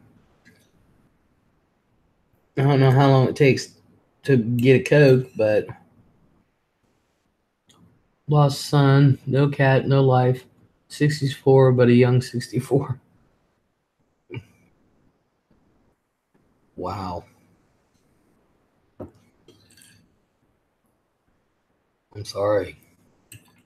That could be me one day.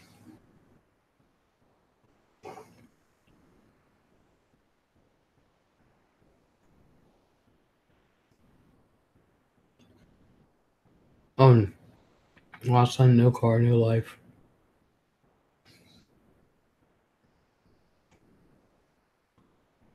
I do not dwell on losing son, but I was always the life of the party.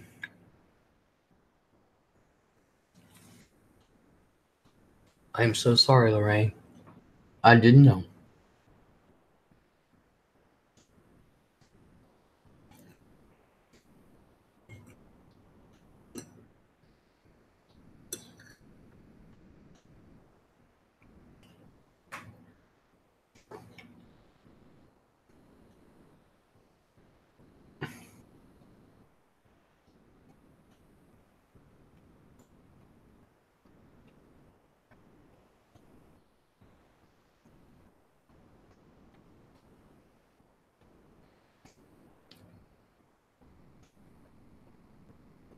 Did I freeze up again?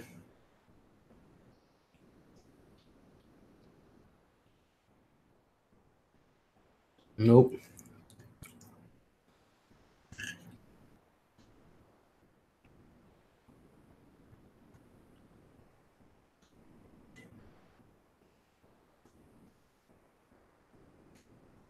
Actually, yes. Oh, you see me eating? Yeah, I'm finishing up my dinner. No, I think everyone's just taking a moment. Yeah, that's what I was doing. Out sleeping. Day up at night. I'm on the East Coast, fucked up backwards. Yeah.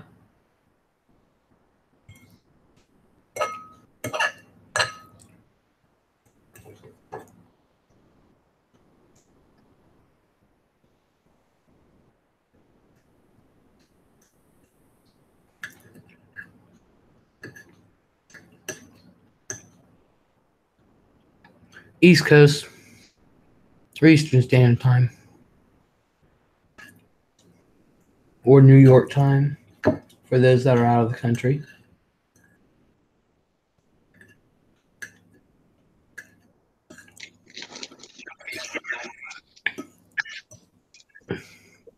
Hello. Maybe. Hello. How are I you? gotta mute. Well, I need I you. am freaking tastic. How are you? I'm good. Awesome.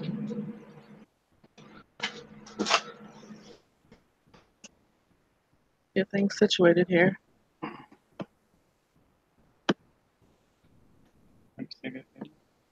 Sure.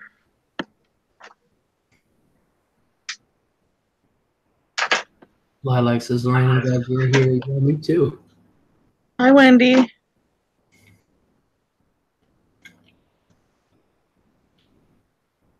time zone? Eastern time zone? Did you tell her that? Yeah. Okay. I'm on Oh, East just reading. New York time, East Coast, Eastern Standard. Okay. In New York, if you're out of the country. Yes, it is, Lilac. It's a tattoo I got from my dad. He was in the Navy. So she's sitting on an anchor. And of course, I love zombies. I have a zombie hand on my arm too, but it's not finished. I want to get a picture frame around it with like a graveyard scene behind it and zombies walking and stuff. I designed that tattoo in that picture. So what you say? Who said what? So what you say? What do I say? You said I designed. I designed the tattoo in my I know. profile I was picture. joking.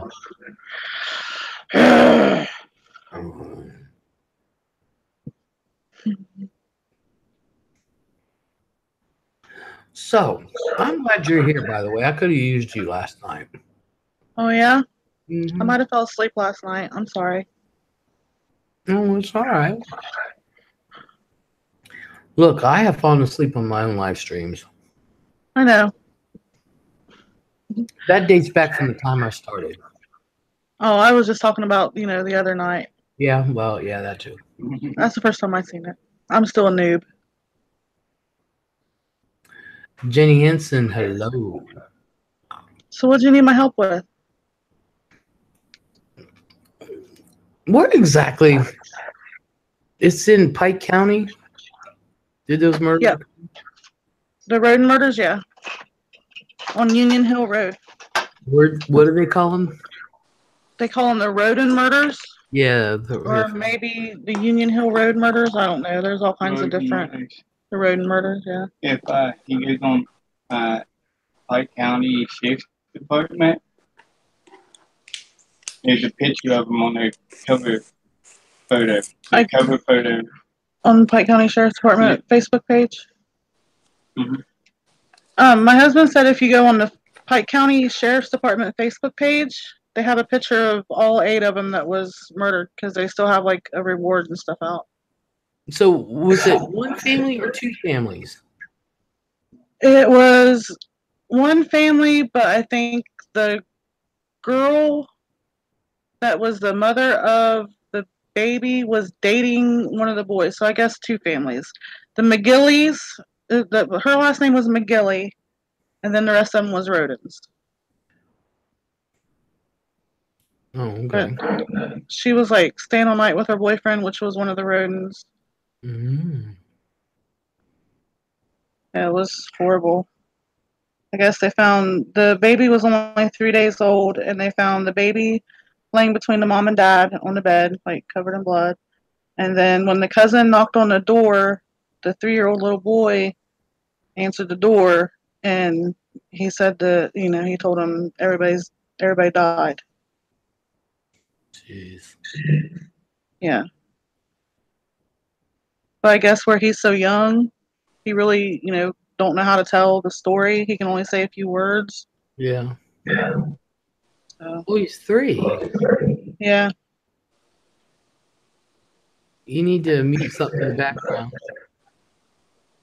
Who? You. All right. He's muted. It's gone now. I think I'm gonna go get nachos. I want Bring some. us some. You better bring enough for everybody. Or don't bring them to class at all.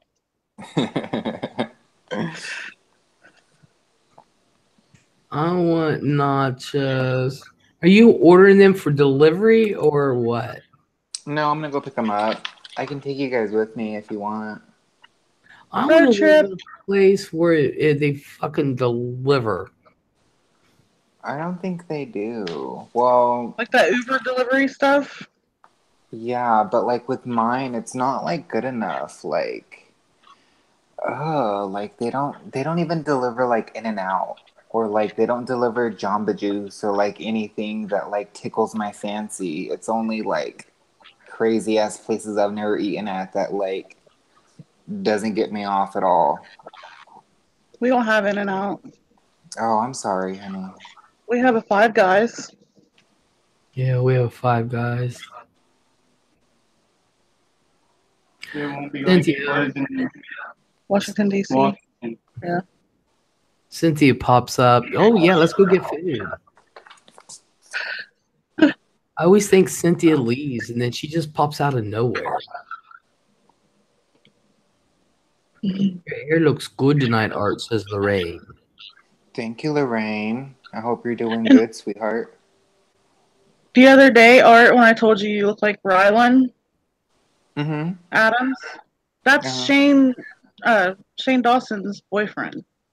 Oh, I didn't know his last name, so I had no idea who you were talking about. And then I was Oh. like, oh, okay. I take that as a compliment because he's skinny, and that's what I want to be. So yes, I love it. I like Rylan and Shane.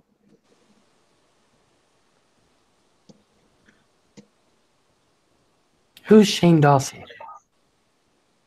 What? Who's Shane Dawson? He has like 10 million followers on YouTube.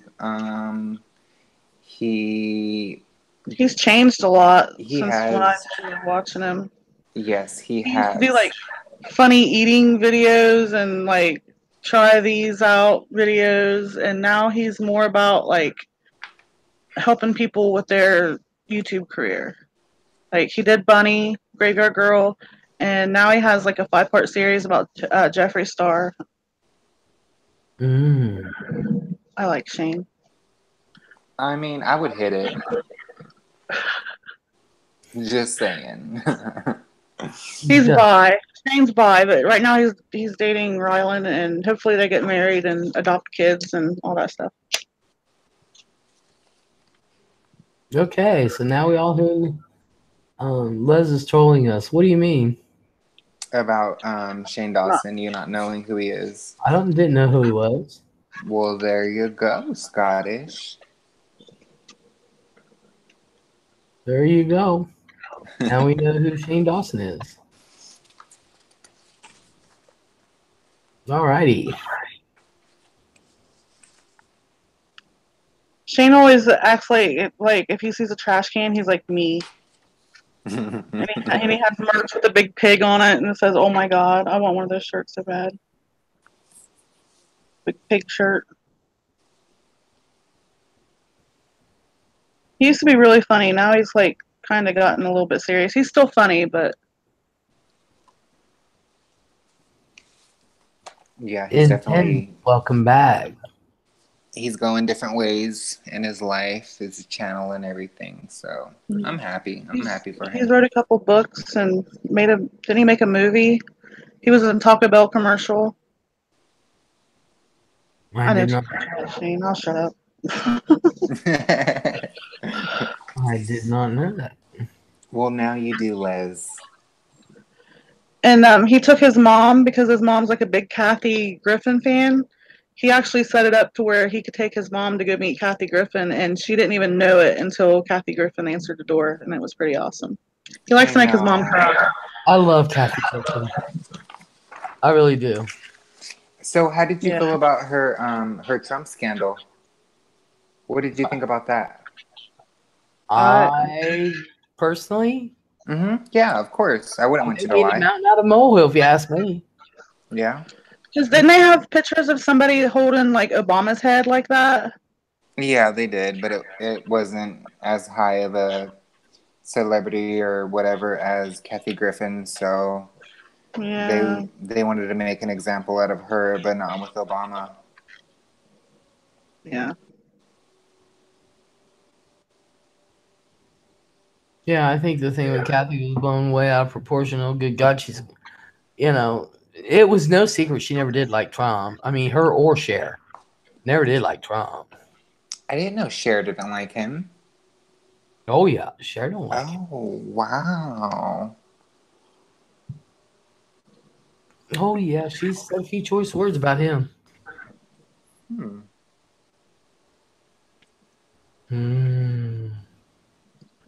But yeah, it's I love her. A lot of Yeah. people don't. They don't like her mouth. I don't give a shit. I like her. I do too. She's funny as hell. I like that other comedian, the blonde haired girl. I forget what is her name. Amy Schumer, I don't know. She's really outspoken too. Amy Schumer. Maybe. I don't know. I'll It's look it only up. the blonde one I can think of. Yeah, look up Amy Schumer. She has like a real deep. She has a real deep voice. Schumer. Blonde one with a deep voice.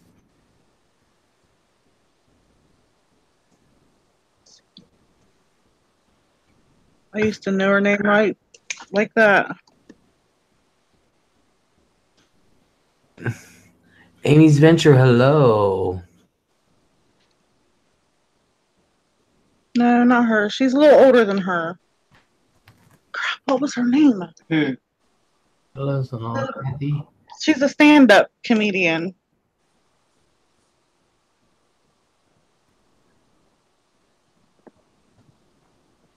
Oh. I'll find out. I'm the Google queen. As soon as I see her name, I'll know who she is.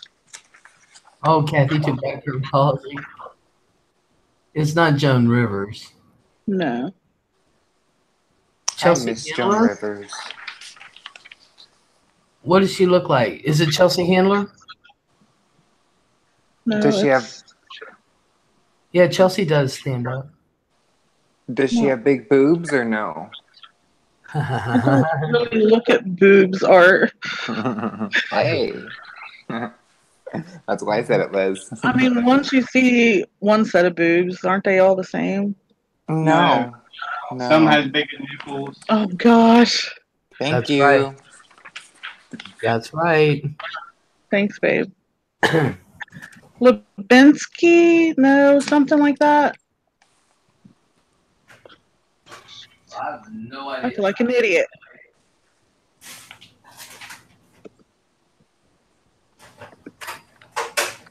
Won't you look it up?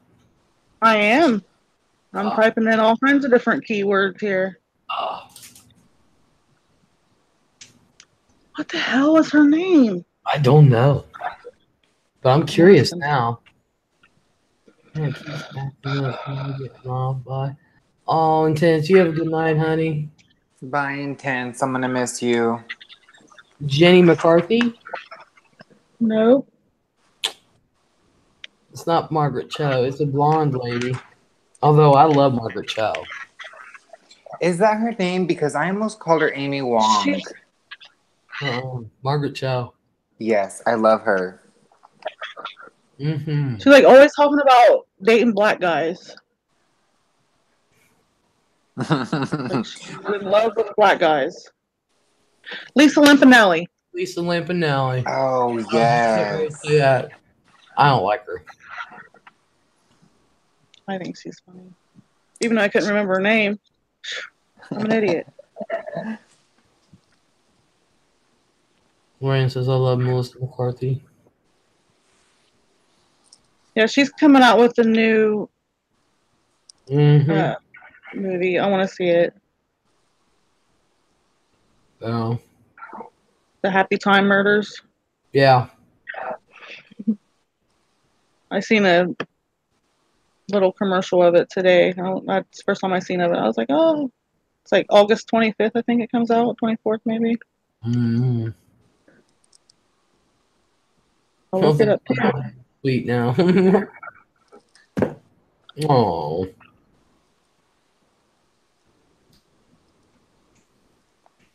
How old is Cher? Something like 72? Yeah, she's up there, I think. Cher is timeless. Cher is 72. Yep. Damn. She's still beautiful. Has she had a lot of surgery? What? Cher? Has she She's had a lot of surgery? No, she admitted what she had. She said people keep saying I've had all this surgery. She said if I did, I'd be mechanical. Mm. But she admitted what she had, and she only had like 3 surgeries. Oh wow, I've had more than her. So I could turn back time.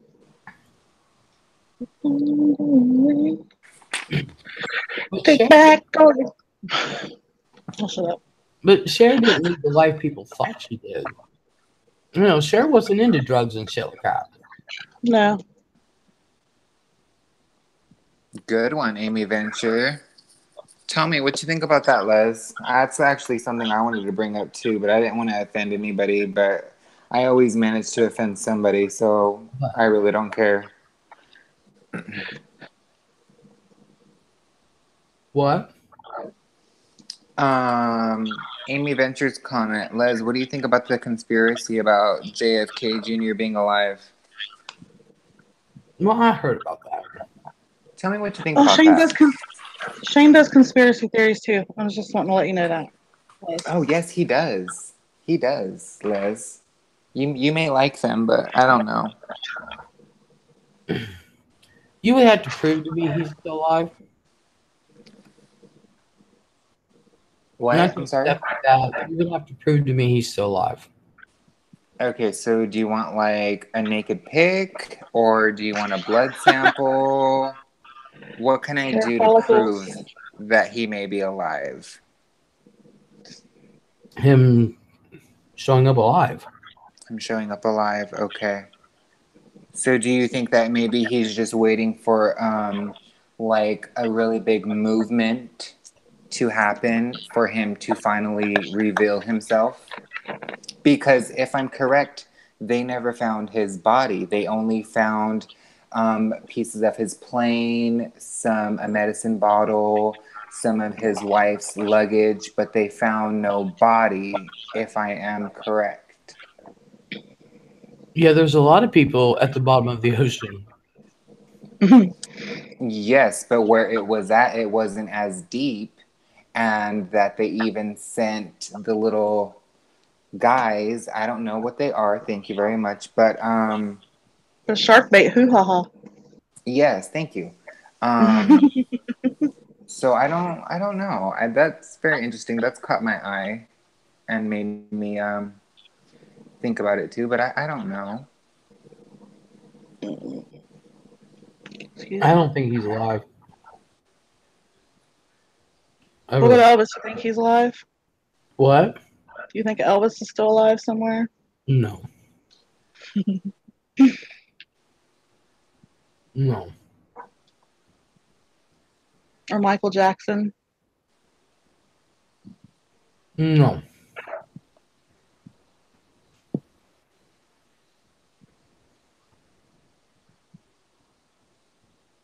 I do not believe. Or who's the other one? Tupac? No. Biggie, I think. No. Am I alive?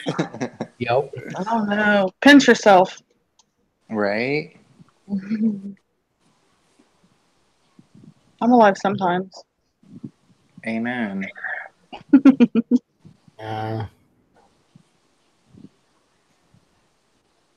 I think if he was killed, have something to do with his magazine and not Hillary. He lost. He was killed in his. He wasn't. He went down with his plane. Yes. He was the pilot. Me too, Lori. Y'all don't know this, but pilots always check out their own plane. Of course. And it was one that he always flew. And I think he had a broken foot or a sprained foot. And he still felt comfortable enough to maneuver and fly the plane, if I'm correct. Yeah, you don't use your feet a whole lot when you fly. I've never been in a plane. They inspect their own planes before they take off. They have a checklist they have to go through.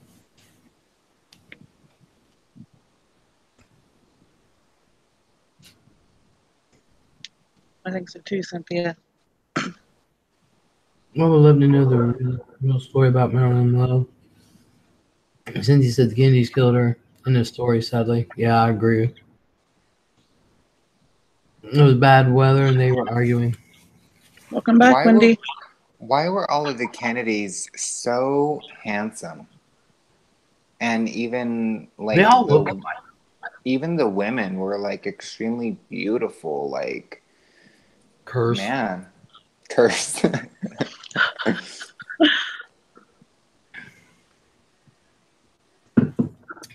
It's a curse. Right, supposedly maybe he and her were arguing during the storm. He lost control of the plane. I don't know. That's pretty much what they surmised happened. They didn't find the black box or anything? Mm-mm. Like the little control box thingy? Wow. They don't always find it. But, you know, who knows? Fun times I met Sonny Bono in Palm Springs before he died back in the 80s. I liked Sonny.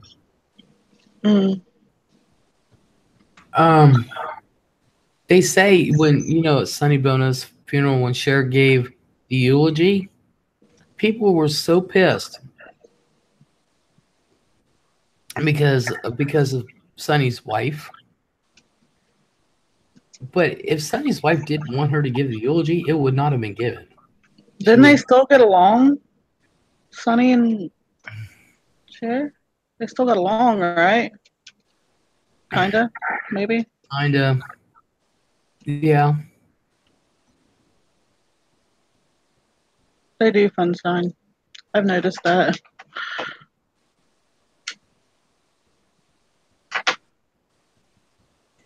Well, they made the news, the Q thing, but no mention of JFK Jr.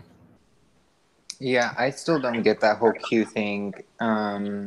Once Stephanie and Les were talking about it, I tried to understand, but I guess I'm not smart enough to understand it. So, the Q honestly, Zombie, I don't know.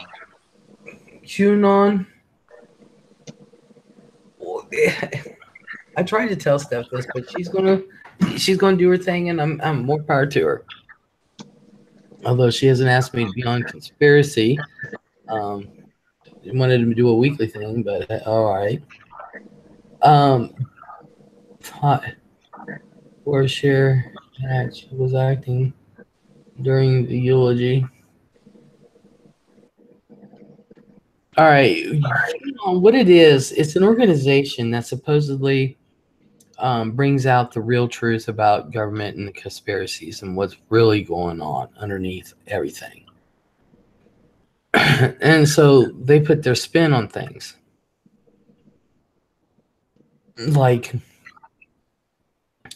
Pizzagate, you know, that there really was a basement down there and Hillary was killing children and selling children for slave labor and this and that.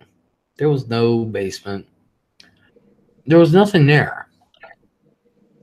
No hidden room or anything. But the point is, they'll come out with that kind of stuff, all right? The problem is, Q, I just call it Q, it's not the first. I'm sorry, Liz. What, Amy? What are you sorry for, hon? Welcome back, Lisa. Welcome back, Lisa. Well,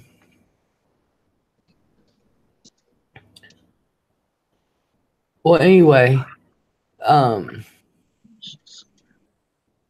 these types of organizations have been around forever.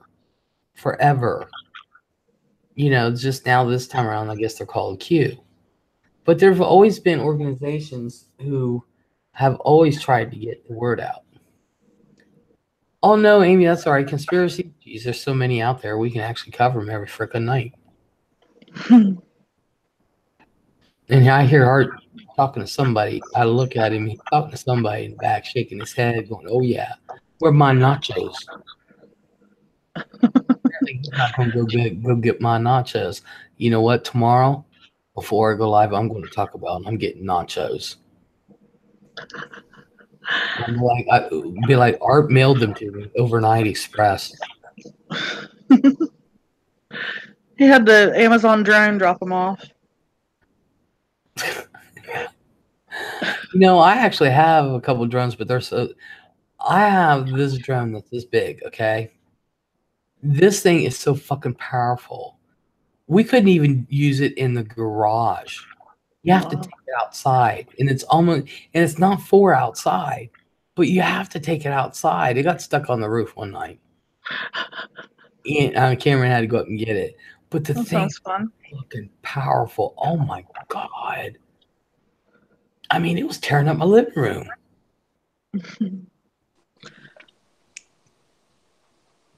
Wendy, I missed the nacho run. No, he's not going. Yeah, I'm not going. Because I'm going to be getting off here in a minute, so I'll probably just go to bed instead. Yeah, it's almost his witching hour.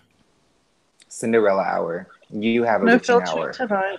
No, I have the witching hour. Yes. Small planes are so fun to fly in. No, they're not, unless I'm piloting in them. But anyway, so the Q is literally just like Alex Jones, except for Alex Jones went off the bandwagon, and he's just crazy now. I have no idea, none, what Alex Jones' problem is. Hello, Rennie. Hi, Rennie. Rennie, hello. These people are thinking that Q is JFK Jr. watching the vids about. Yeah, they think. Now, see, that's what he's gonna have to prove to me he's alive. He's gonna have to walk up to my door and say, "Les, I'm alive." Then I'll be like, "Take DNA. Let me have a swab." I'm dead serious. Mm-hmm. But have you seen the pictures of his wife, a side by side of what they think she looks like now and then back then? Because supposedly she showed her face at a Trump rally, and they're like, "Oh, look at her neck, look at her smile. She has a one of a kind smile, and her teeth and her nose." And I'm just like, that's what you're basing your facts on? But okay. Anyways, continue, Les. I'm sorry. No, that could be anybody. Everybody has somebody who looks similar to them. Thank you. Everybody. Oh yeah, speaking of that, Les, you Yeah. look like my husband's Aunt Cheryl. No, I I don't. showed her a picture. Yeah, I showed her a picture of you today, and she was like, "Oh my God, that can be my twin." But anyway, sorry. Go back to your cue. I'd have to see a picture of Cheryl because I everybody. will. I look like somebody's aunt. No, I'm serious. You could be twins. I'll have to send you a picture of her. Yes, you will. And she's gay too. She's awesome. Oh, geez. They're all gay, too.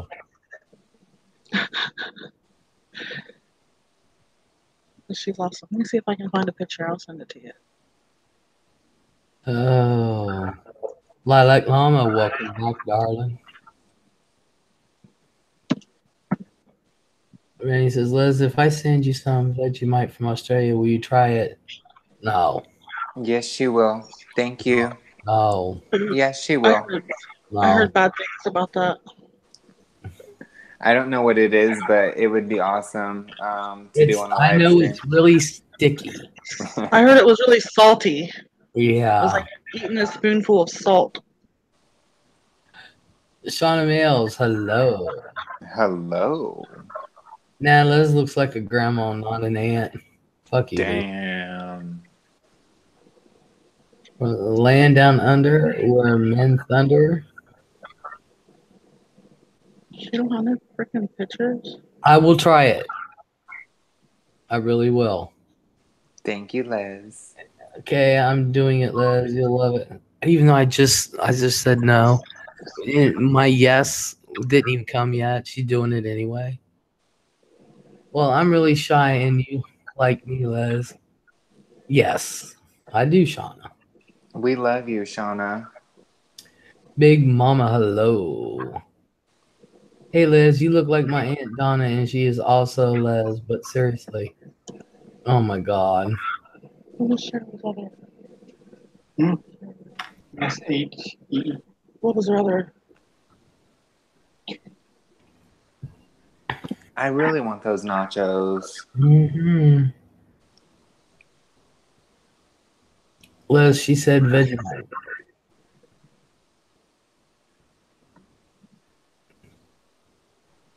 First off, food we eat Vegemite on toast, Miss Hunter, says Joe. Ugh. I love Vegemite so much. I'm not sure. Well, you can't find a picture of it? She don't have no pictures of her on Facebook, but next time she comes over, I will take a picture. No. I got a picture. He got a picture. That's his Aunt She. You know, all you gotta do is turn your camera on and show the picture. Yeah. He's going and getting it. Okay. Les is so impatient. I just figured everybody can see. Let's see. With the It's internet doppelganger. is the only one out of hundreds that talks about the type of stuff they do in the New World Order. No, they're not. No, they're not. And there's been many before them, and there's many after. They're not the only ones. One thing that I will say is I thought it was pretty crazy how at the Florida rally there were so many like Q things here and there, because I was doing my own research after Stephanie and Les started talking about that. And I was like, well, I want to get informed so that the next time they do something like that, I will have some information so that I can back it up. And I noticed that and I was like, whoa, that is extremely interesting. So I was going to get Stephanie's and your opinion on it if that's something that you even saw. But yeah, crazy. I was just going by what Steph was showing and everything. I'm just so used to that stuff, though. And it's more like He let you end it. I was looking at shit 10 years ago. You know, Sean Mills, he's good, getting big. I just put him to sleep. She just knocked his ass out. She told me herself she was giving him that, what is it, that Benadryl at night for kids and knocked their asses out. Melatonin. Tylenol, no. I said Benadryl NyQuil. or Tylenol at night. I used to have to give my oldest melatonin because he had ADHD. Well, he still has ADHD. This one's only 6 months old. You can still give him melatonin. No. I guess it'd be better than Benadryl or cough syrup. No, you know how kids get their shots and they end up with fever and you give them Tylenol, knocks them out? That's what it was. Sean says, I had Leslie, no, leave it alone. Really? I thought I was the only one, Shauna. Oh my gosh, and there's me. I'll cover up Tony. All right. Cheryl's the one in the front. It's not like a face-on picture. I can't see what I'm doing. I ain't peanut butter can't stand. All right, hold on. Let me present you. Hold on. Hold on. Hold on, I'm trying to. So it's the one in the front? Yeah. That's my ugly mug in the back there. We don't look alike. Yes. Yeah. That was in like early 2000s, but Yeah. right now, I can't find a damn picture. How do I turn this damn camera off? There we go. I'm gonna need to see Les with some hair. Put some extensions in. I'm gonna take a picture of her next time she comes over. There's videos of me with longer hair. Yeah. Yeah. Decon, you have a good night, hon. Thank you. I So think so. can't stand hazelnuts. I'm not a fan of Nutella. I love Nutella only because I love cola cow. Les, was that a mullet? That wasn't me. See? Damn it. That was not me. That was my husband's aunt, Sister. sister, aunt, Find this sister. whatever. Man, I'm cuter.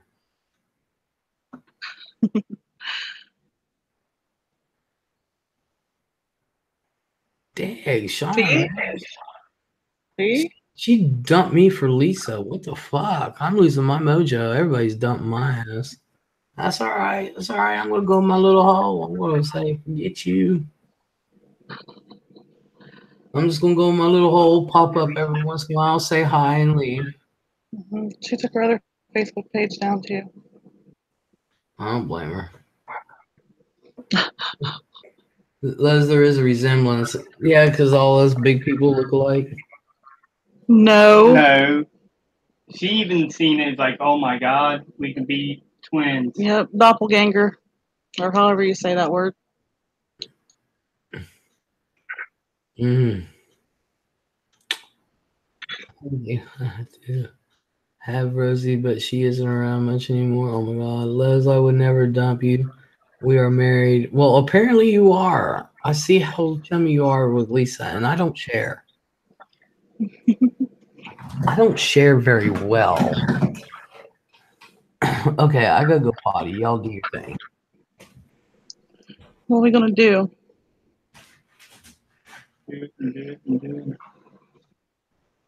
I could read a story from my scary stories to tell in the dark book.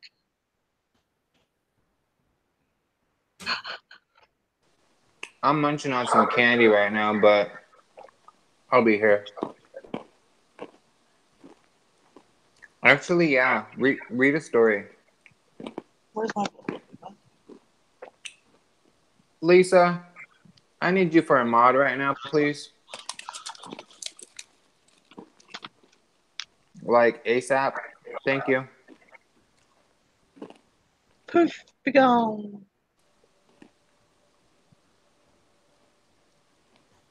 I'm eating C's candy. I don't know if y'all can see. Yum. It's a pound and my ass is about to get fatter, but oh well. Thank you, mod. I'll read this one, Cold as Clay. A farmer had a daughter for whom he cared more than anything on earth. He fell in love with a farmhand named Jim, but the farmer did not think Jim was good enough for his daughter. To keep them apart, he sent her to live with her uncle on the other side of the country. Soon after she left, Jim got sick, and he wasted away and died. Everyone said he died of a broken heart. The farmer felt so guilty about Jim's death, he could not tell his daughter what happened. She continued to think about Jim and the life that they may have had together. One night, many weeks later, there was a knock on her uncle's door. When the girl opened the door, Jim was standing there. Your father asked me to get you, he said. I came on his best horse. Is there anything wrong? She asked. I don't know, he said. She packed a few things and they left. She rode behind him, clinging to his waist. Soon he compiled of a he complained of a headache. It aches something terrible, he told her. She put her hand on his forehead. Why, you are as cold as clay, she said. I hope you're not ill. And she wrapped her handkerchief around his head. They traveled so swiftly, in a few hours they reached the farm. The girl quickly dismounted and knocked on the door. Her father was startled to see her. Didn't you send for me? She asked. No, I didn't, he said. She turned to Jim, but he was gone, and so was the horse. They went to the stable to look for them.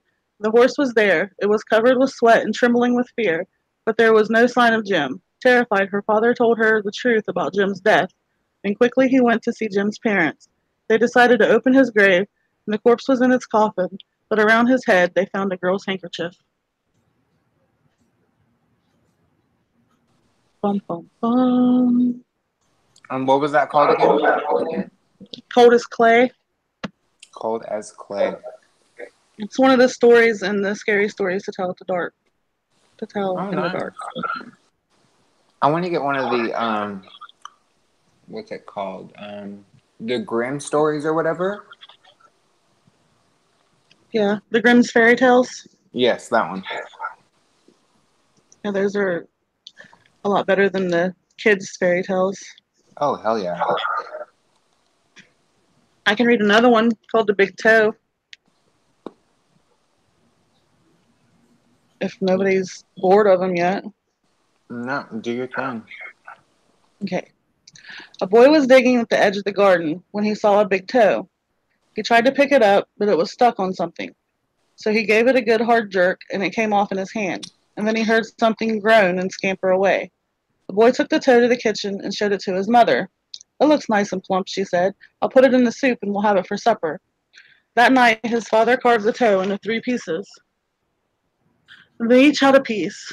Then they did the dishes, and when it got dark, they went to bed. The boy fell asleep almost at once, but in the middle of the night, a sound awoke in him. It was something out on the street. It was a voice, and it was calling to him. Where's my toe? It groaned.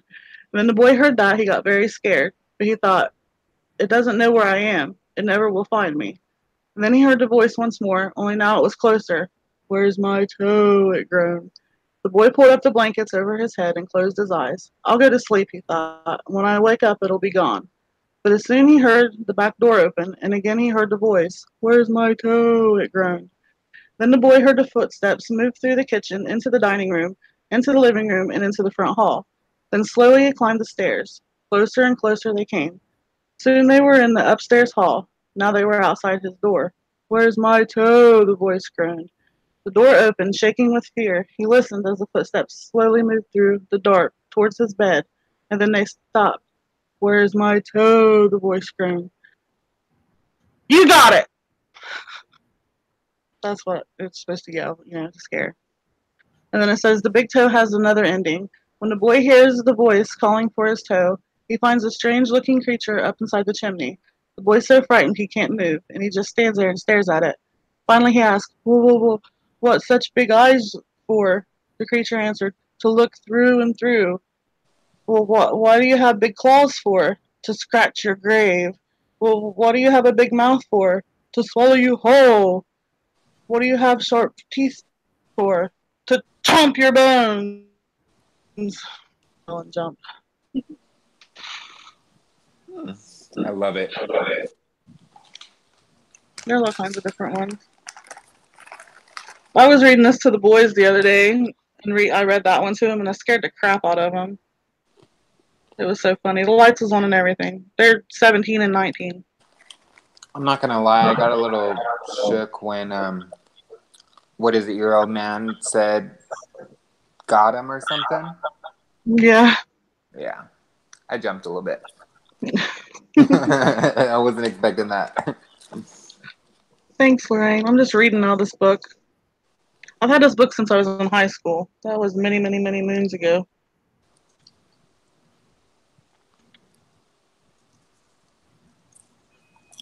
I could read another one. A short one, maybe. Yeah, read another one. Maybe one where I don't have to change my voice. Okay. I actually liked it. The Ghost with the Bloody Fingers. Ooh, good stories. A businessman arrived at a hotel late one night and asked for a room. The room clerk told him the hotel was filled up. There's only one empty room, he said, but we don't rent it because it's haunted. I'll take it, said the businessman. I don't believe in ghosts. The man went up to the room. He unpacked his things and went to bed. As soon as he did, a ghost came out of the closet. Its fingers was bleeding, and it was moaning, bloody fingers, bloody fingers. And when the man saw the ghost, he grabbed his things and ran. The next night, a woman arrived very late. Again, all the rooms were taken except for the haunted room. I'll sleep there, she said. I'm not afraid of ghosts. As soon as she got into bed, the ghost came out of the closet. His fingers were still bleeding, and still was moaning, bloody fingers, bloody fingers. And the woman took one look and ran. A week later, another guest arrived very late. He also took the haunted room. After he unpacked, he got out his guitar and began to play. Soon the ghost appeared. As before, its fingers was bleeding, and it was moaning, bloody fingers, bloody fingers. The man paid paid no attention, and he just kept strumming on his guitar. But the ghost kept moaning. Its fingers kept bleeding. Finally, the guitar player looked up and said, "Cool it, man," he said. "Get yourself a Band-Aid." That was wrong on several levels. Eric Garcia, hello. We was just passing time, waiting for you. Well, no, keep telling stories. Oh my goodness. You guys heard the hearse song? Don't ever laugh as the hearse goes by, for you may be the next to die. They wrap you up in a big white sheet from your head to your feet. They put you in a big black box and cover you with dirt and rocks. It all goes well for about a week, and then your coffin begins to leak. The worms crawl in, the worms crawl out, the worms play pinochle on your snout. They eat your eyes, they eat your nose, they eat the jelly between your toes. The big green worm with rolling eyes crawls in your stomach and out your eyes. Your stomach turns a slimy green, and pus pours out like whipping cream. You spread it on a slice of bread, and that's what you eat when you are dead. Okay. I'm sorry. And I'm eating. I'm sorry. At least you're not eating toe jelly. Mm. You want to hear about the white wolf while you eat? As long as it's not gross. I don't think it is. Let me skim through here real quick. No, nothing's gross. Okay. The timber wolves around French Creek had gotten out of hand. There were so many wolves, the farmers could not stop them from killing their cattle and sheep. So the state put a bounty on them.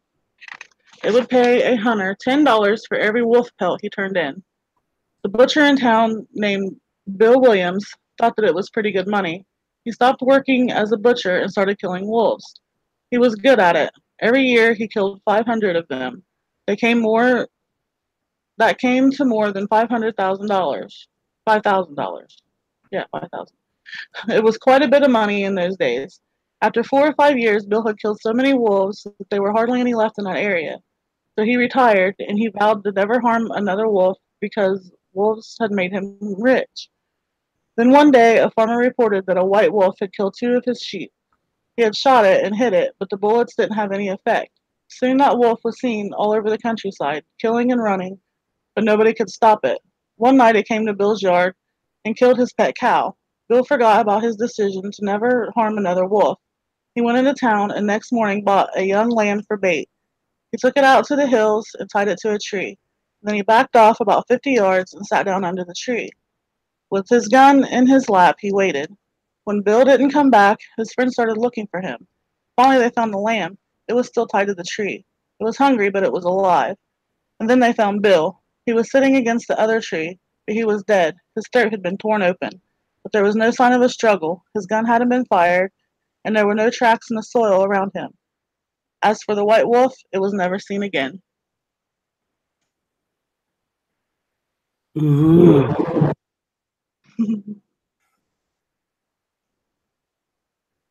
Okay, I feel like I'm boring people. Yeah, see, Wendy used to sing that song. The worms crawled in, the worms crawled out. That's the okay. worms crawled on your snout. That's okay.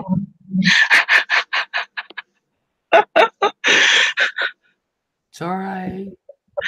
Okay. I forgot you were still eating. Scotty said I didn't. The hunter killed all the wolves in the area. So he retired and said he would never harm another wolf because they made him rich. Yep. All of a sudden, this white wolf appeared, killing everything. And so the wolf killed the guy. Where did the wolf go? The wolf was a ghost. Yep. And got his revenge and never came back to bother anybody. Yep. These are just little fake, scary ghost story books, stories. Tell another one. Okay, let me find one. One that's not gross. Yeah, because I'm eating crackers and Vienna sausage. How about the Viper? You'll like the Viper. I will. Yeah. A Right. widow lived alone on the top floor of an apartment house. One morning her phone rang. Hello, she said. This is the Viper, the man said. I'm coming up. Somebody's fooling around, she thought, and hung up. A half hour later, the telephone rang again. It was the same man. It's the Viper, he said. I'll be up soon. The widow didn't know what to think, but she was getting frightened. Once more the telephone rang. Again it was the Viper. I'm coming up now, he said. She quickly called the police. They said they would be right over. When the doorbell rang, she sighed with relief. They're here, she thought. But when she opened the door, there stood a little old man with a bucket and a cloth. I'm the Viper, he said. I want to wash and wipe your windows.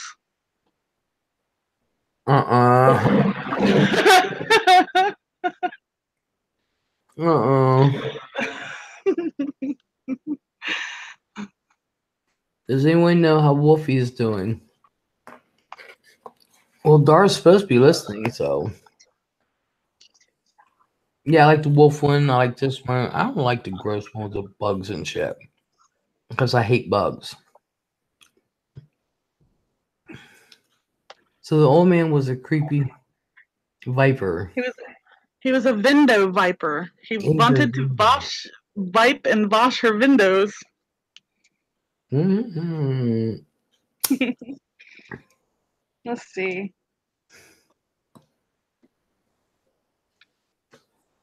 One without bugs. Or creepy things. Well, yeah, shit like that was just gross. Let's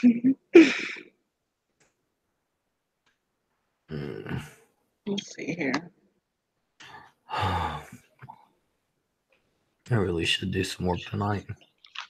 Okay, the babe. Like the first one you read. Which one did I read the first time? I don't know. The ghost with no, not the bloody fingers. I was reading them out of order, so. Which one did I read the first time?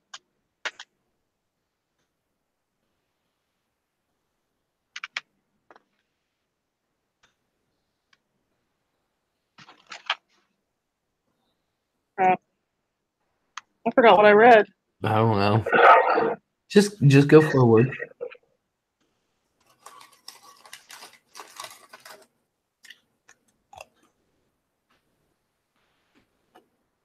Let me read The Haunted House.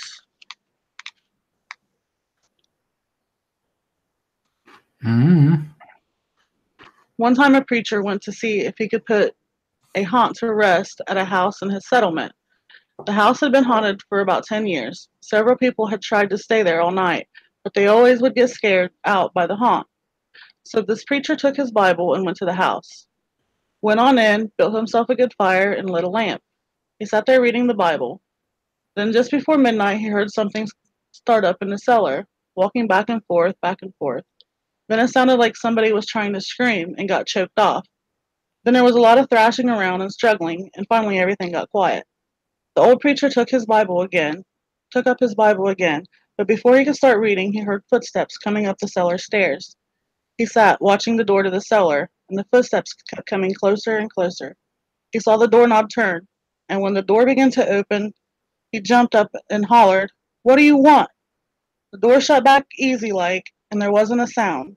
The preacher was trembling a little, but he finally opened the Bible and read a while. Then he got up and laid the book on the chair and went to mending the fire. Then the haunt started walking again, and step, step, step up the cellar stairs. The old preacher sat watching the door, saw the doorknob turn, and the door opened. It looked like a young woman. He backed up and said, "Who are you? What do you want?" The haunt sort of swayed like she didn't know what to do, and then she just faded out. The old preacher waited and waited, and when he did not hear any more noises, he went over and shut the door. He was sweating and trembling all over, but he was a brave man, and he thought he'd be able to see through it, see it through. So he turned his chair to where he could watch, and he sat down and waited. It wasn't before long he heard the haunt start up again, slowly, step, step, step, closer and closer, step, step. It was right by the door. The preacher stood up and held his Bible out before him, and then the knob slowly turned, and the door opened wide. This time the preacher spoke quiet-like. He said, "In the name of Father, the Son, and the Holy Ghost, who are you and what do you want?" The haunt came right across the room, straight to him, and took a hold of his coat. It was a young woman about 20 years old. Her hair was torn and tangled, and the flesh was dripping off her face, so he could see the bones and part of her teeth. She had no eyeballs, but there was a sort of a bluish light way back in her eye sockets, and she had no nose on her face. And then she started talking. It sounded like her voice was coming and going like the wind blowing it. She told how her lover had killed her for money and buried her in the cellar. She said if the preacher would dig up her bones and bury her properly, she could rest. And then she told him to take the end joint of the little finger from her left hand and lay it in the collection plate at the next church meeting, and he'd find out who'd murdered her.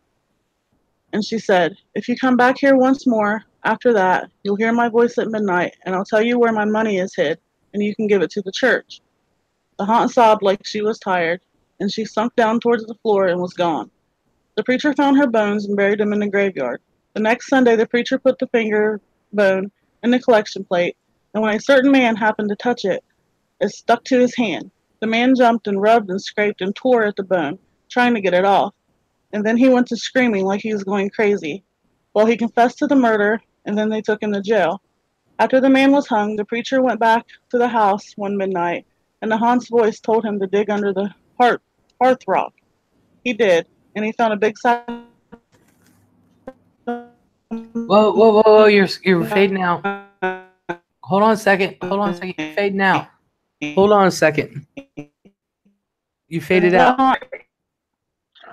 You faded out at Okay. Hearthstone. You faded out at Hearthstone. Okay, stomped to the floor and was gone. Buried him next to the graveyard. Put the finger in the collection plate. Where the hell was I at? The man jumped up and tore at the bone, trying to get it off, and then he went to screaming like he was going crazy. Well, he confessed to the murder, and they took him to jail. After the man was hung, the preacher went back to the house one midnight, and the haunt's voice told him to dig under the hearth rock. He did, and he found a big sack of money. And where that haunt had held onto his coat, the print of those bony fingers was burned right into the cloth and never did come out.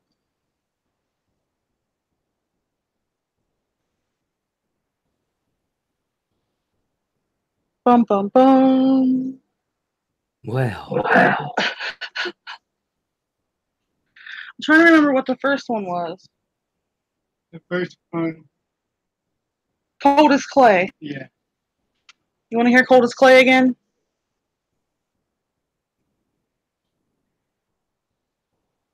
yeah.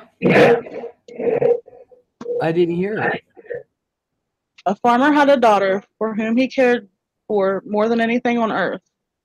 He fell in love with a farmhand named Jim, but the farmer did not think Jim was good enough for his daughter. To keep them apart, he sent her to live with her uncle on the other side of the country. Soon after she left, Jim got sick, and he wasted away and died. Everybody said he died of a broken heart. The farmer felt so guilty about Jim's death that he could not tell his daughter what happened. She continued to think about Jim and the life they may have had together. One night, many weeks later, there was a knock on her uncle's door. When the girl opened the door, Jim was standing there. "Your father asked me to get you," he said. "I came on his best horse." "Is there anything wrong?" she asked. "I don't know," he said. She packed a few things and they left. She rode behind him, clinging to his waist. Soon he complained of a headache. "It aches something terrible," he told her. She put her hand on his forehead. "Why, you're as cold as clay," she said. "I hope you're not ill," and she wrapped her handkerchief around his head. They traveled so swiftly in a few hours that they reached the farm. The girl quickly dismounted and knocked on the door. Her father was startled to see her. "Didn't you send for me?" she said. "No, I didn't," he said. She turned to Jim, but he was gone, and so was the horse. They went to the stable to look for them. The horse was there. It was covered in sweat and trembling with fear, but there was no sign of Jim. Terrified, her father told her the truth about Jim's death, and quickly went to see Jim's parents. They decided to open his grave. The corpse was in its coffin, but around his head they found the girl's handkerchief.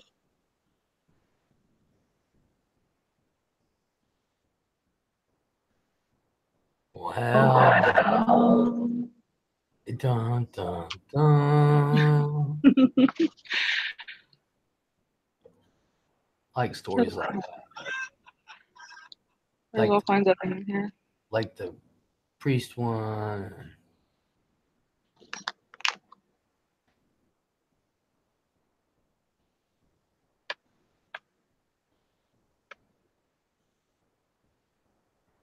No, look.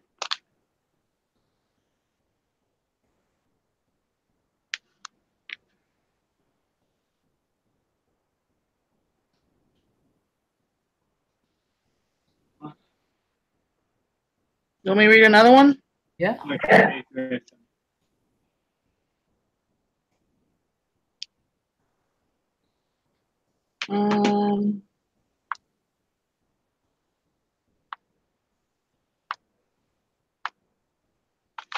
don't know which one to read. I don't want to have to make voices.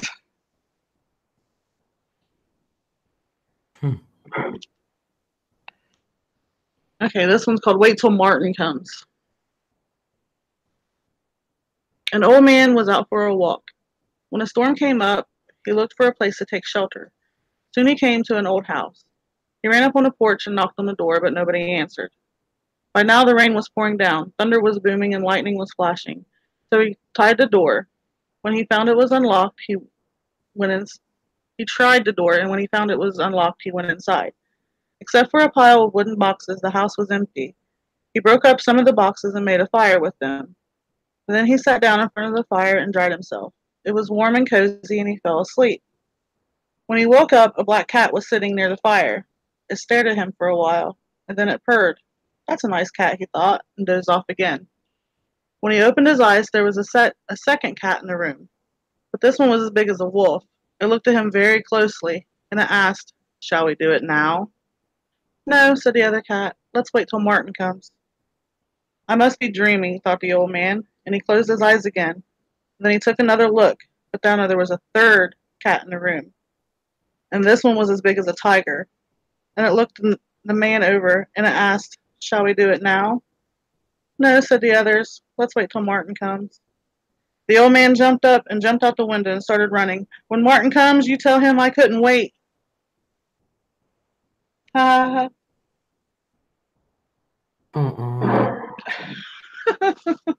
Hi, cutie. Hey. I like these stories, but I need to go make a pop. I'll be right back. Okay, I'll read more when you get back. All right. I'll read May I Carry Your Basket next. Who wrote all of these? It's collected from folklore and retold by Alvin Schwartz, and the drawings by Stephen Gamble. I'll write it in the comments, the guy's name.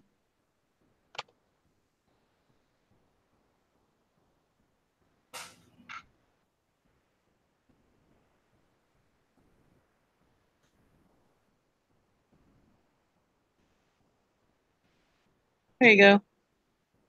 Alvin Schwartz.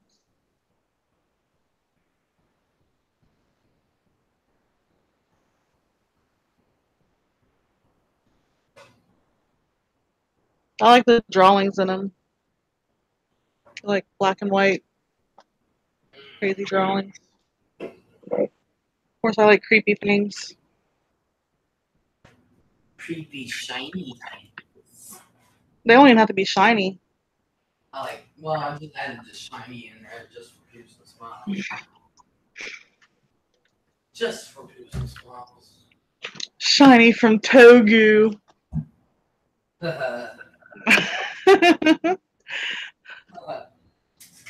Okay, you can tell another story I can hear. Okay, I'll read The Attic.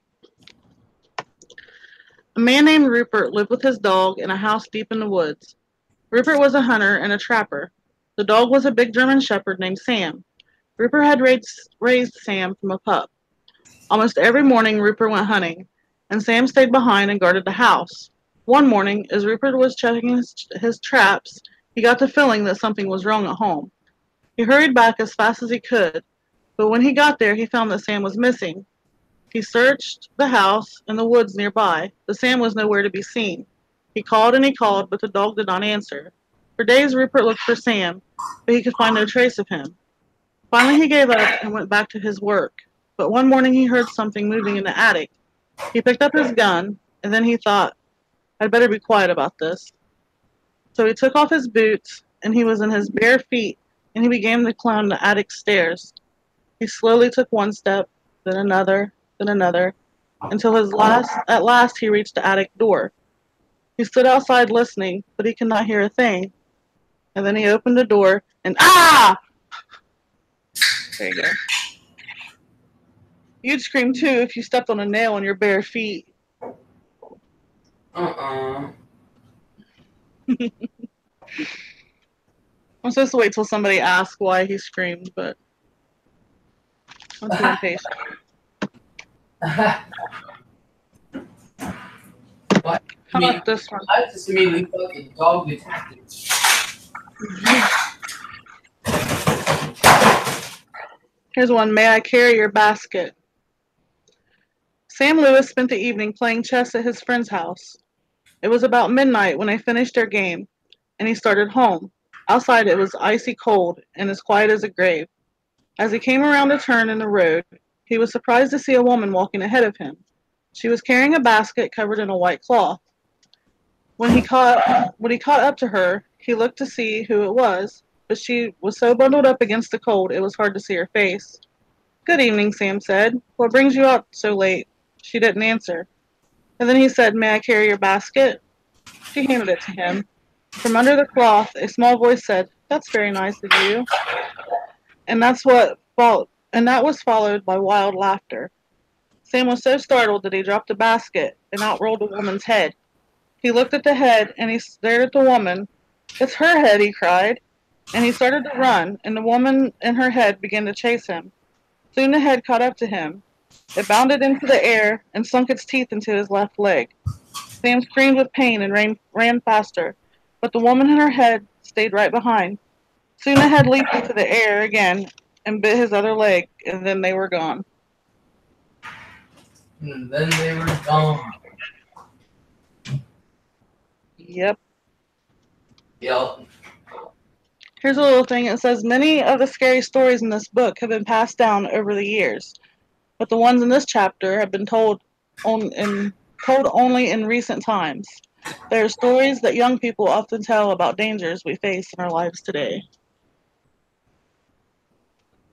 Awesome. Right, Llama? That was rude.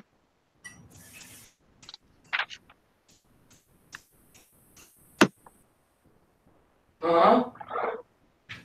Llama said that was rude. He was just trying to be nice. Who?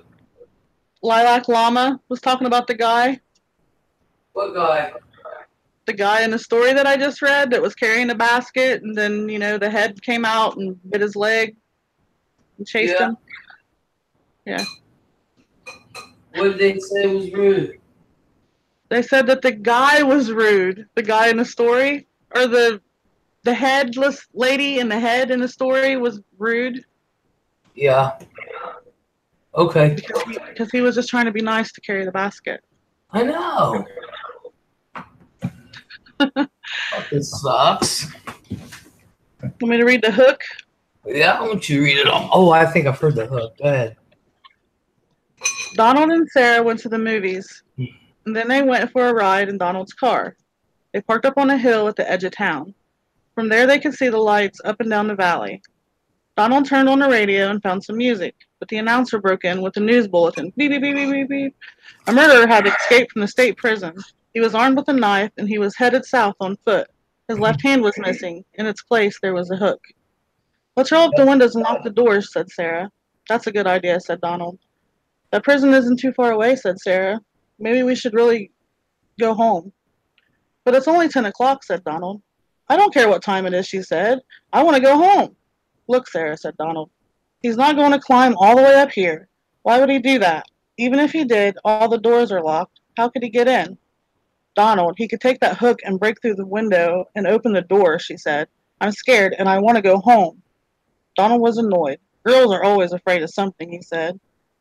As he started the car, Sarah thought she heard someone, or something scratching at the door. Did you hear that? She asked, as they roared away. It sounded like somebody was trying to get in. Oh, sure, said Donald. Soon they got to her house. Got to her house. Would you like to come in and have some cocoa? He asked. She asked. No, he said. I gotta go home.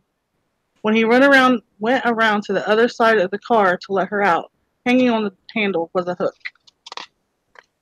Bum, bum, bum. Bum, bum, bum. Then there's a white satin evening gown. Yeah. A young man invited a young woman to a formal dance, but she was very poor and she could not afford to buy an evening gown that she needed for such an occasion. Maybe you can rent a dress, her mother said. So she went to a pawn shop not far away from where she lived. There she found a white satin evening gown in her size. She looked lovely in it, and she was able to rent it for very little. When she arrived at the dance with her friend, she was so attractive everybody wanted to meet her. She danced again and again and was having a wonderful time. But then she began to feel dizzy and faint, and she asked her friend to take her home. I think I've danced too much, she told him. When she got home, she lay down on her bed. The next morning, her mother found that her daughter had died. The doctor did not understand what had caused her death, so he had a coroner perform an autopsy. The coroner found that she had been poisoned by embalming fluid. It had stopped her blood from flowing, and there were traces of the fluid on her dress. He decided that it entered her skin when she perspired while she was dancing. The pawnbroker said he bought this dress from an undertaker's helper. It had been used in a funeral for another young woman, and the helper had stolen it before she was buried. No why. Cynthia, you have a good night, hon. Ken, the Kentucky fam, hello. Sarah sounds like a wimp. Mm-hmm. How about the high beams? Yeah. This is fun. Yeah, I like this stuff. The girl driving an old blue sedan was a senior in high school. She lived on a farm about 8 miles away and used her car to drive back and forth. She had driven into town that night to see a basketball game. Now she was on her way home. As she pulled away from the school, she noticed a red pickup truck following her out of the parking lot. A few minutes later, the truck was still behind her. I guess we're going in the same direction, she thought. She began to watch the truck in her mirror, and when she changed her speed, the driver of the truck changed his speed, and when she passed the car, so did he. Then she turned then he turned on his high beams, flooding her car with light. He left them on for almost a minute. He probably wants to pass me, she thought, but she was becoming uneasy. Usually she drove home over a back road. Not too many people went that way, but when she turned onto that road, so did the truck. I've got to get away from him, she thought, and she began to drive faster. And then he turned on his high beams again. After a moment, he turned them off, and then he turned them on again and off again. She drove even faster, but the truck driver stayed right behind her. And then he turned on his high beams again. Once more, her car was ablaze with light. What is he doing? She wondered. What does he want? And then he turned them off again, but a minute later he had them on again, and he left them on. As she pulled into her driveway, the truck pulled in right behind her. She jumped out of her car and ran to the house. Call the police, she screamed at her father. Out of the driveway, she could see the driver of the truck. He had a gun in his hand. When the police arrived, they started to arrest him, but he pointed at the girl's car. You don't want me, he said. You want him. Crouched behind the driver's seat, there was a man with a knife. As the driver of the truck explained, the man had slipped into the girl's car just before she left the high school, and he saw it happen, but there was no way he could stop it. He thought about getting the police, but he was afraid to leave her, so he followed her car. Each time the man in the back seat reached up and to overpower her, the driver of the truck turned on his high beams, and then the man dropped down, afraid that someone might see him. Wow. Awesome. We need marshmallows and a campfire. Yeah. And a flashlight. Oh, yeah. You want to hear about the Wendigo? Yeah. Oh yeah. A wealthy man a wealthy man wanted to go hunting in a part of northern Canada where few people ever hunted. He traveled to a trading post and tried to find a guide to take him, but no one would do it. It was too dangerous, they said. Finally, he found an Indian who needed money badly, and he agreed to take him. The Indian's name was Defago. Defago. We'll just call him Defago. They made a camp in the snow near a large frozen lake. For 3 days they hunted, but they had nothing to show for it. The third night, a windstorm came up. They laid in their tent, listening to the wind howling and the trees whipping back and forth. To see the storm better, the hunter opened his tent flap, and what he saw startled him. It wasn't a breath of air stirring, and there wasn't a breath of air stirring, and the trees were standing perfectly still. Yet you could hear the wind howling. And the more he listened, the more it sounded as if it was calling Defago's name. Defago, it called. Defago. I must be losing my mind, the hunter thought. But Defago had gotten out of his sleeping bag. He was huddled in a corner of the tent, his head buried in his arms. What's this all about? The hunter asked. It's nothing, Defago said, but the wind continued to call him, and Defago became more tense and more restless. Defago, it called. Defago. Suddenly he jumped to his feet and began to run from the tent, but the hunter grabbed him and wrestled him to the ground. You can't leave me out here, the hunter shouted. Then the wind called again, and Defago broke loose and ran into the darkness. The hunter could hear him screaming as he went. Again and again he cried, "Oh, my fairy feet, my burning feet of fire!" And then his voice faded away and the wind died down. At daybreak, the hunter followed Defago's tracks in the snow. They went through the woods, down toward the lake, and then out on the ice. But soon he noticed something strange. The steps Defago had taken had gotten longer and longer. They were so long no human could have taken them. It was as if something had helped him to hurry away. The hunter followed the tracks out into the middle of the lake, but they were disappeared. At first he thought Defago had fallen through the ice, but there wasn't any hole. And then he thought something had pulled him off the ice into the sky, but that made no sense. As he stood wondering what happened, the wind picked up again. Soon it was howling as it had the night before. And he heard Defago's voice. It was coming from up above, and again he heard Defago screaming, "My fiery feet, my burning feet!"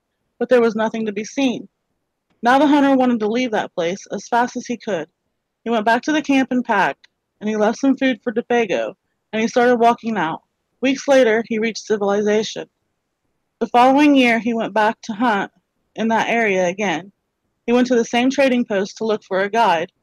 The people there could not explain what happened to Defago that night, but they had not seen him since then. Maybe it was the Wendigo, one of them said, and he laughed. It's supposed to come with the wind, and it drags you along at a great speed until your feet are burning away, and more of you than that. And then it carries you into the sky and it drops you.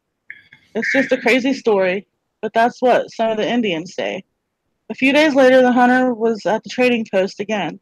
The Indian came in and sat by the fire. He had a blanket wrapped around him, and he wore his hat so you couldn't see his face. The hunter thought there was something familiar about him. He walked over and asked, "Are you Defago?" The Indian didn't answer. "Do you know anything about him?" No answer. He began to wonder if something was wrong, and the man needed help, but he couldn't see his face. "Are you all right?" he asked. No answer. To get him to look at him, he lifted the Indian's hat, and then he screamed. There was nothing under the hat but a pile of ashes. Ooh. Awesome. Do another one. Okay, let's see. The new horse. Two farmhands shared a room. One slept in the back of the room, the other slept near the door. After a while, the one who slept near the door began to feel very tired early in the day. His friend asked him what was wrong. "An awful thing happens every night," he said. "A witch turns me into a horse and rides me all over the countryside." I'll sleep in your bed tonight, his friend said. We'll see what happens to me. About midnight, an old woman who lived nearby came into the room. She mumbled some strange words over the farmhand, and he found he couldn't move. And then she slipped a bridle on him, and he turned into a horse. The next thing he knew, she was riding him across the fields at neck-break speed, beating him to go even faster. Soon they came to a house where a party was going on. There was a lot of music and dancing. They were having a big old time inside. She hitched him to a fence and went in. While she was gone, the farmhand rubbed against the fence until the bridle came off, and he turned back into a human being. And then he went into the house and found the witch. He spoke those strange words over her, and with the bridle he turned her into a horse. And then he rode her back to a blacksmith and had her fitted for horseshoes. After that, he rode her to the farm where she lived. I have a pretty good filly here, he told her husband, but I need a stronger horse. Would you like to trade? The old man looked her over, and he said he would do it. So he picked out another horse, and the farmhand rode away. Her husband led his new horse to the barn. He took off the bridle and went to hang it up. But when he came back, the new horse was gone. Instead, there stood his wife, and the horseshoes nailed to her hands and feet. Some of them are silly, and some of them are. I like it. I like it. There's one called The Alligators. Let's try that one. Sure. Okay. A young woman in town married a man from another part of the country. He was a nice fellow, and they got along pretty well together. There was only one problem. Every night he'd go swimming in the river. Sometimes he'd be gone all night long, and she would complain about how lonely she was. This couple had 2 younger sons. As soon as the boys could walk, their son began to teach them how to swim. And when they got to be old enough, he took them swimming in the river at night. Often they would stay there all night long, and the young woman would stay home all by herself. After a while, she began to act in a very strange way. At least that's what the neighbors said. She told them that her husband was turning into an alligator, and that he was trying to turn their boys into alligators too. Everybody told her that there was nothing wrong with a man taking his son swimming, and that it was a natural thing to do. And when it came to alligators, they just weren't any nearby. Everybody knew that. Early one morning, the young woman came running into town in the direction of the river. She was soaking wet, and she had a big alligator and 2 little alligators had pulled her. She said a big alligator and 2 little alligators had pulled her in and tried to get her to eat raw fish. They were her husband and her son, she said, and they wanted her to live with them, but she had gotten away. Her doctors decided that she had lost her mind, and he had put her in the hospital for a while. After that, nobody saw her husband and the boys again. They just disappeared. But now, when a fisherman would tell about seeing alligators in the river at night, usually it was 1 big alligator and 2 small ones. But people said they were just making it up. Everybody knows there aren't any alligators around here.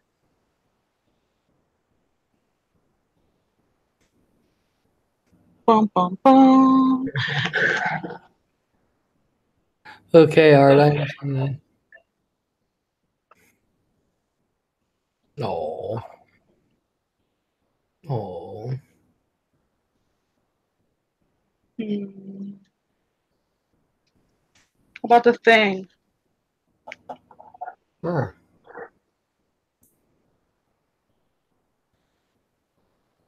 What happened? I have no why. Scottish, why'd you do that to Lilac? I missed it.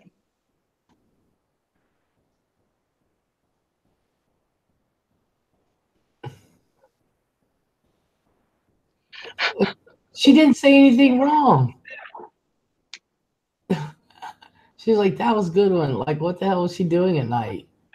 The witch with the horse. Uh-oh.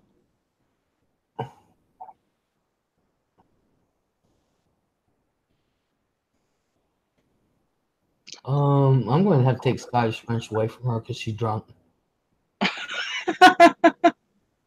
Lilac, she apologizes.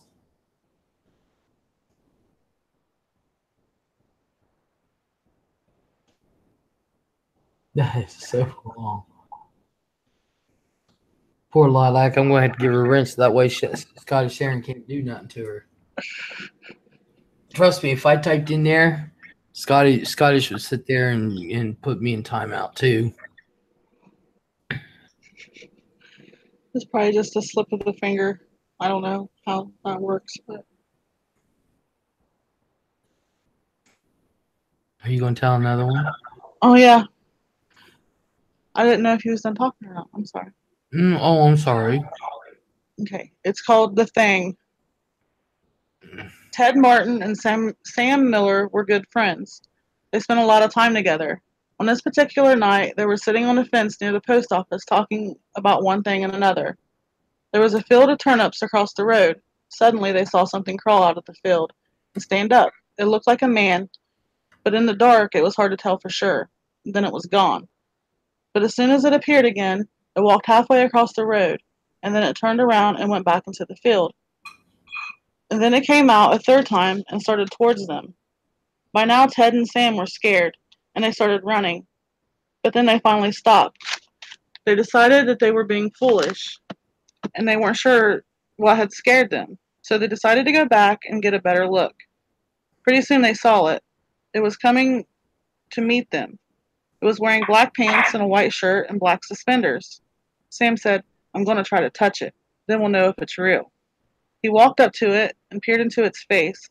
It had bright, penetrating eyes that sunk deep into its head. It looked like a skeleton. Ted took one look and screamed, and again he and Sam ran, but this time the skeleton followed them. When they got to Ted's house, they stood in the doorway and watched it. It stayed out in the road for a while, then it disappeared. A year later, Ted got sick and died. Toward the end, Sam sat up with him every night. The night Ted died, Sam looked just like that skeleton. Damn.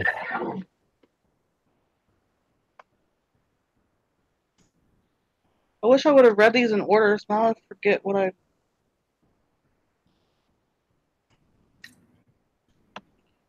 Here's one. What do you come for? There was an old woman who lived all by herself. She was very lonely. Sitting in the kitchen one night, she said, "Oh, I wish I had some company." No sooner than she had spoken than down a chimney tumbled 2 feet, from which feet the flesh had rotted. The old woman's eyes bulged with terror. The 2 legs dropped into the hearth and attached themselves to the feet.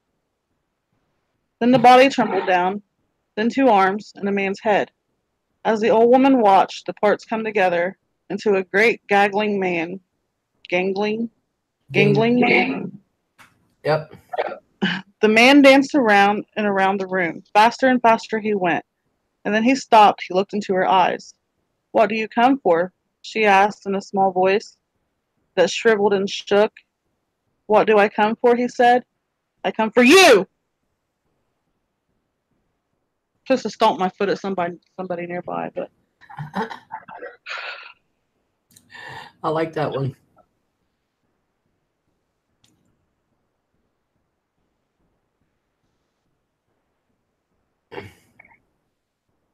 Did she leave? You put her in timeout. She can't come back for 5 minutes, Scottish.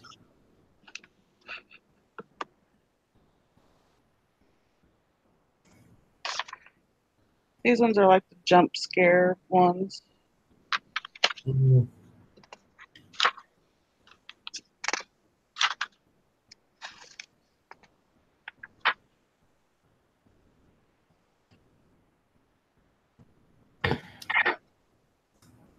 A man who lived in Leeds. Some say this rhyme doesn't mean anything. Others aren't so sure. There was a man who lived in Leeds. He filled his garden full of seeds, and when his seeds began to grow, it was like a garden filled with snow. And when the snow began to melt, it was like a ship without a belt. And when the ship began to sail, it was like a bird without a tail. And when the bird began to fly, it was like an eagle in the sky. And when the sky began to roar, it was like a lion at my door. And when the door began to crack, it was like a penknife in my back. And when my back began to bleed, it was dead. I was dead, dead, dead indeed. Ah! Oh my God.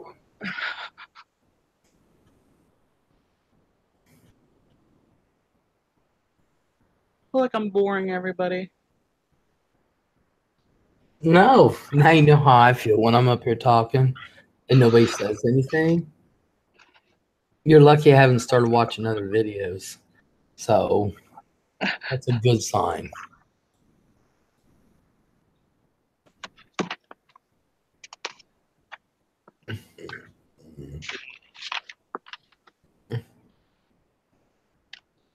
Make sure I haven't missed anyone. I'm not singing any of these songs in here. Hell no. Here's the guests. A young man and his wife were on a trip to visit his mother. Usually they arrived in time for supper, but they had gotten a late start and now it was getting dark. So they decided to look for a place to stay overnight and go on in the morning. Just off the road, they saw a small house in the woods. Maybe they rent rooms, the wife said, so they stopped to ask. An elderly man and woman came to the door. They didn't rent rooms, they said, but they would be glad to have them stay overnight as their guests. They had plenty of room, and they would enjoy the company. The old woman made coffee and brought out some cake, and the four of them talked for a while. Then the young couple were taken to their room. They again explained that they wanted to pay for this, but the old man said he would not accept any money. The young couple got up early the next morning before their host had awakened. On the table near the front door, they left an envelope with some money in it for the room, and then they went to the next town. They stopped in a restaurant and had breakfast. When they told the owner where they had stayed, he was shocked. That can't be, he said. The house burned to the ground, and the man and the woman who lived there died in a fire. The young couple would not believe it, so they went back to the house. Only now there was no house. All they found was a burned out shell. They stood staring into the ruins, trying to understand what had happened. And then the woman screamed. In the rubble was a badly burned table, like the one they had seen by the front door, and on the table was the envelope they'd left that morning. Damn.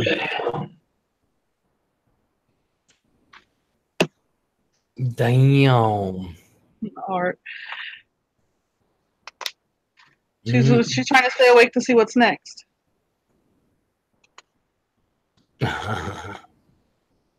One more. The girl who stood on a grave. Some boys and girls were at a party one night. There was a graveyard down the street, and they were talking about how scary it was.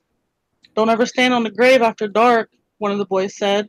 The person inside will grab you, and he'll pull you under. It's not true, one of the girls said. It's just superstition.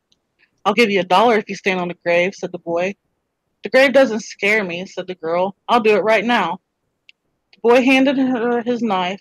Stick this knife in one of the graves, he said. Then we'll know you were there. The graveyard was filled with shadows and was as quiet as death. There was nothing to be scared of, the girl told herself, but she was scared anyway. She picked out a grave and stood on it, and quickly she bent over and plunged the knife into the soil and started to leave, but she couldn't get away. Something was holding her back. She tried a second time to leave, but she couldn't move. She was filled with terror. Something has got me, she screamed, and she fell to the ground. When she didn't come back, the others went to look for her. They found her body sprawled out across the grave. Without realizing it, she had plunged a knife through her skirt and had pinned herself to the ground. It was only the knife that held her. She had died of fright. Damn.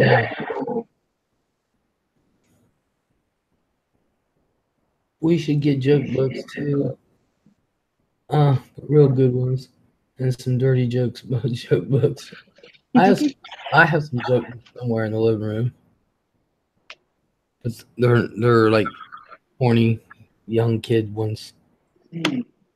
Oh no. Where's your joke book, babe? What? My husband has a dirty joke book. Oh.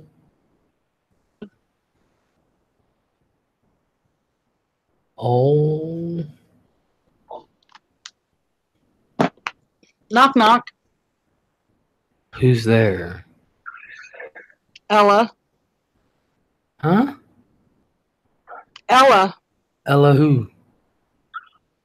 Elevator. Darth Vader's wife. Oh. Ha ha ha.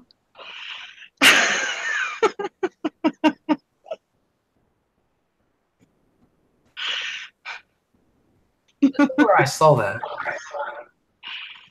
I asked you if you knew who Elevator was.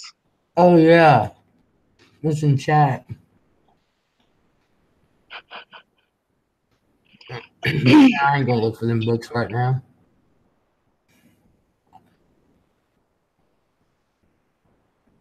I'm just chilling right now, thinking. Thinking about Togu.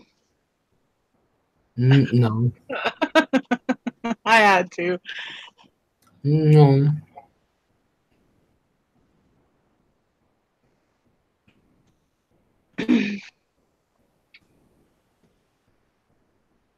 Did you hear the joke about the guy that his son was a head? What? The joke about the guy that had a head for a son. No. Well, this guy had a head for a son, and on his 21st birthday, he decided to take him to the bar for a couple drinks, because he lived to be 21. They walked in there, and he said, "Okay, bartender, give me 2 shots." So the bartenders put 2 shots on the bar, and they drank them, toasted and drank them. And the head popped out an arm. And Dad was like, "Oh my God." So he was like, "Hurry, give me another shot." So they did another shot, and his other arm popped out. And they kept, the guy was like, "Okay, we could do this." So he kept drinking, and the body popped out, and then the legs popped out. So the dad finally, he had a whole son. And he was like, "I want to toast to everybody. I finally got my whole son." And they all toasted and took a shot, and the son fell over dead. The bartender said, "Well, you should have quit while he was ahead."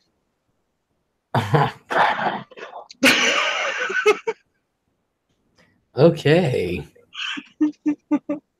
That is so wrong on many levels. I love it. I'm just trying to erase all the scariness. Oh my goodness, y'all. I think I'm going to go ahead and end this on that note.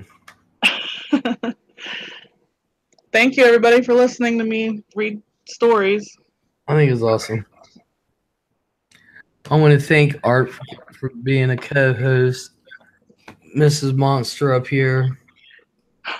Oh God, I fell asleep. Sorry, said Lisa. Yeah, she is sorry. She don't mean to fall asleep. I want to thank everybody for coming in. And I don't know if I'll take tomorrow night off or not. I don't know. I guess I'll decide tomorrow. See how I'm feeling. Damn, what was the last story? It was dirty, I think. No, it wasn't, Eric. Oh, jeez. So, everybody, thank you for coming in. Hope everybody has a good night, and we'll talk later. Bye. Good night, everybody.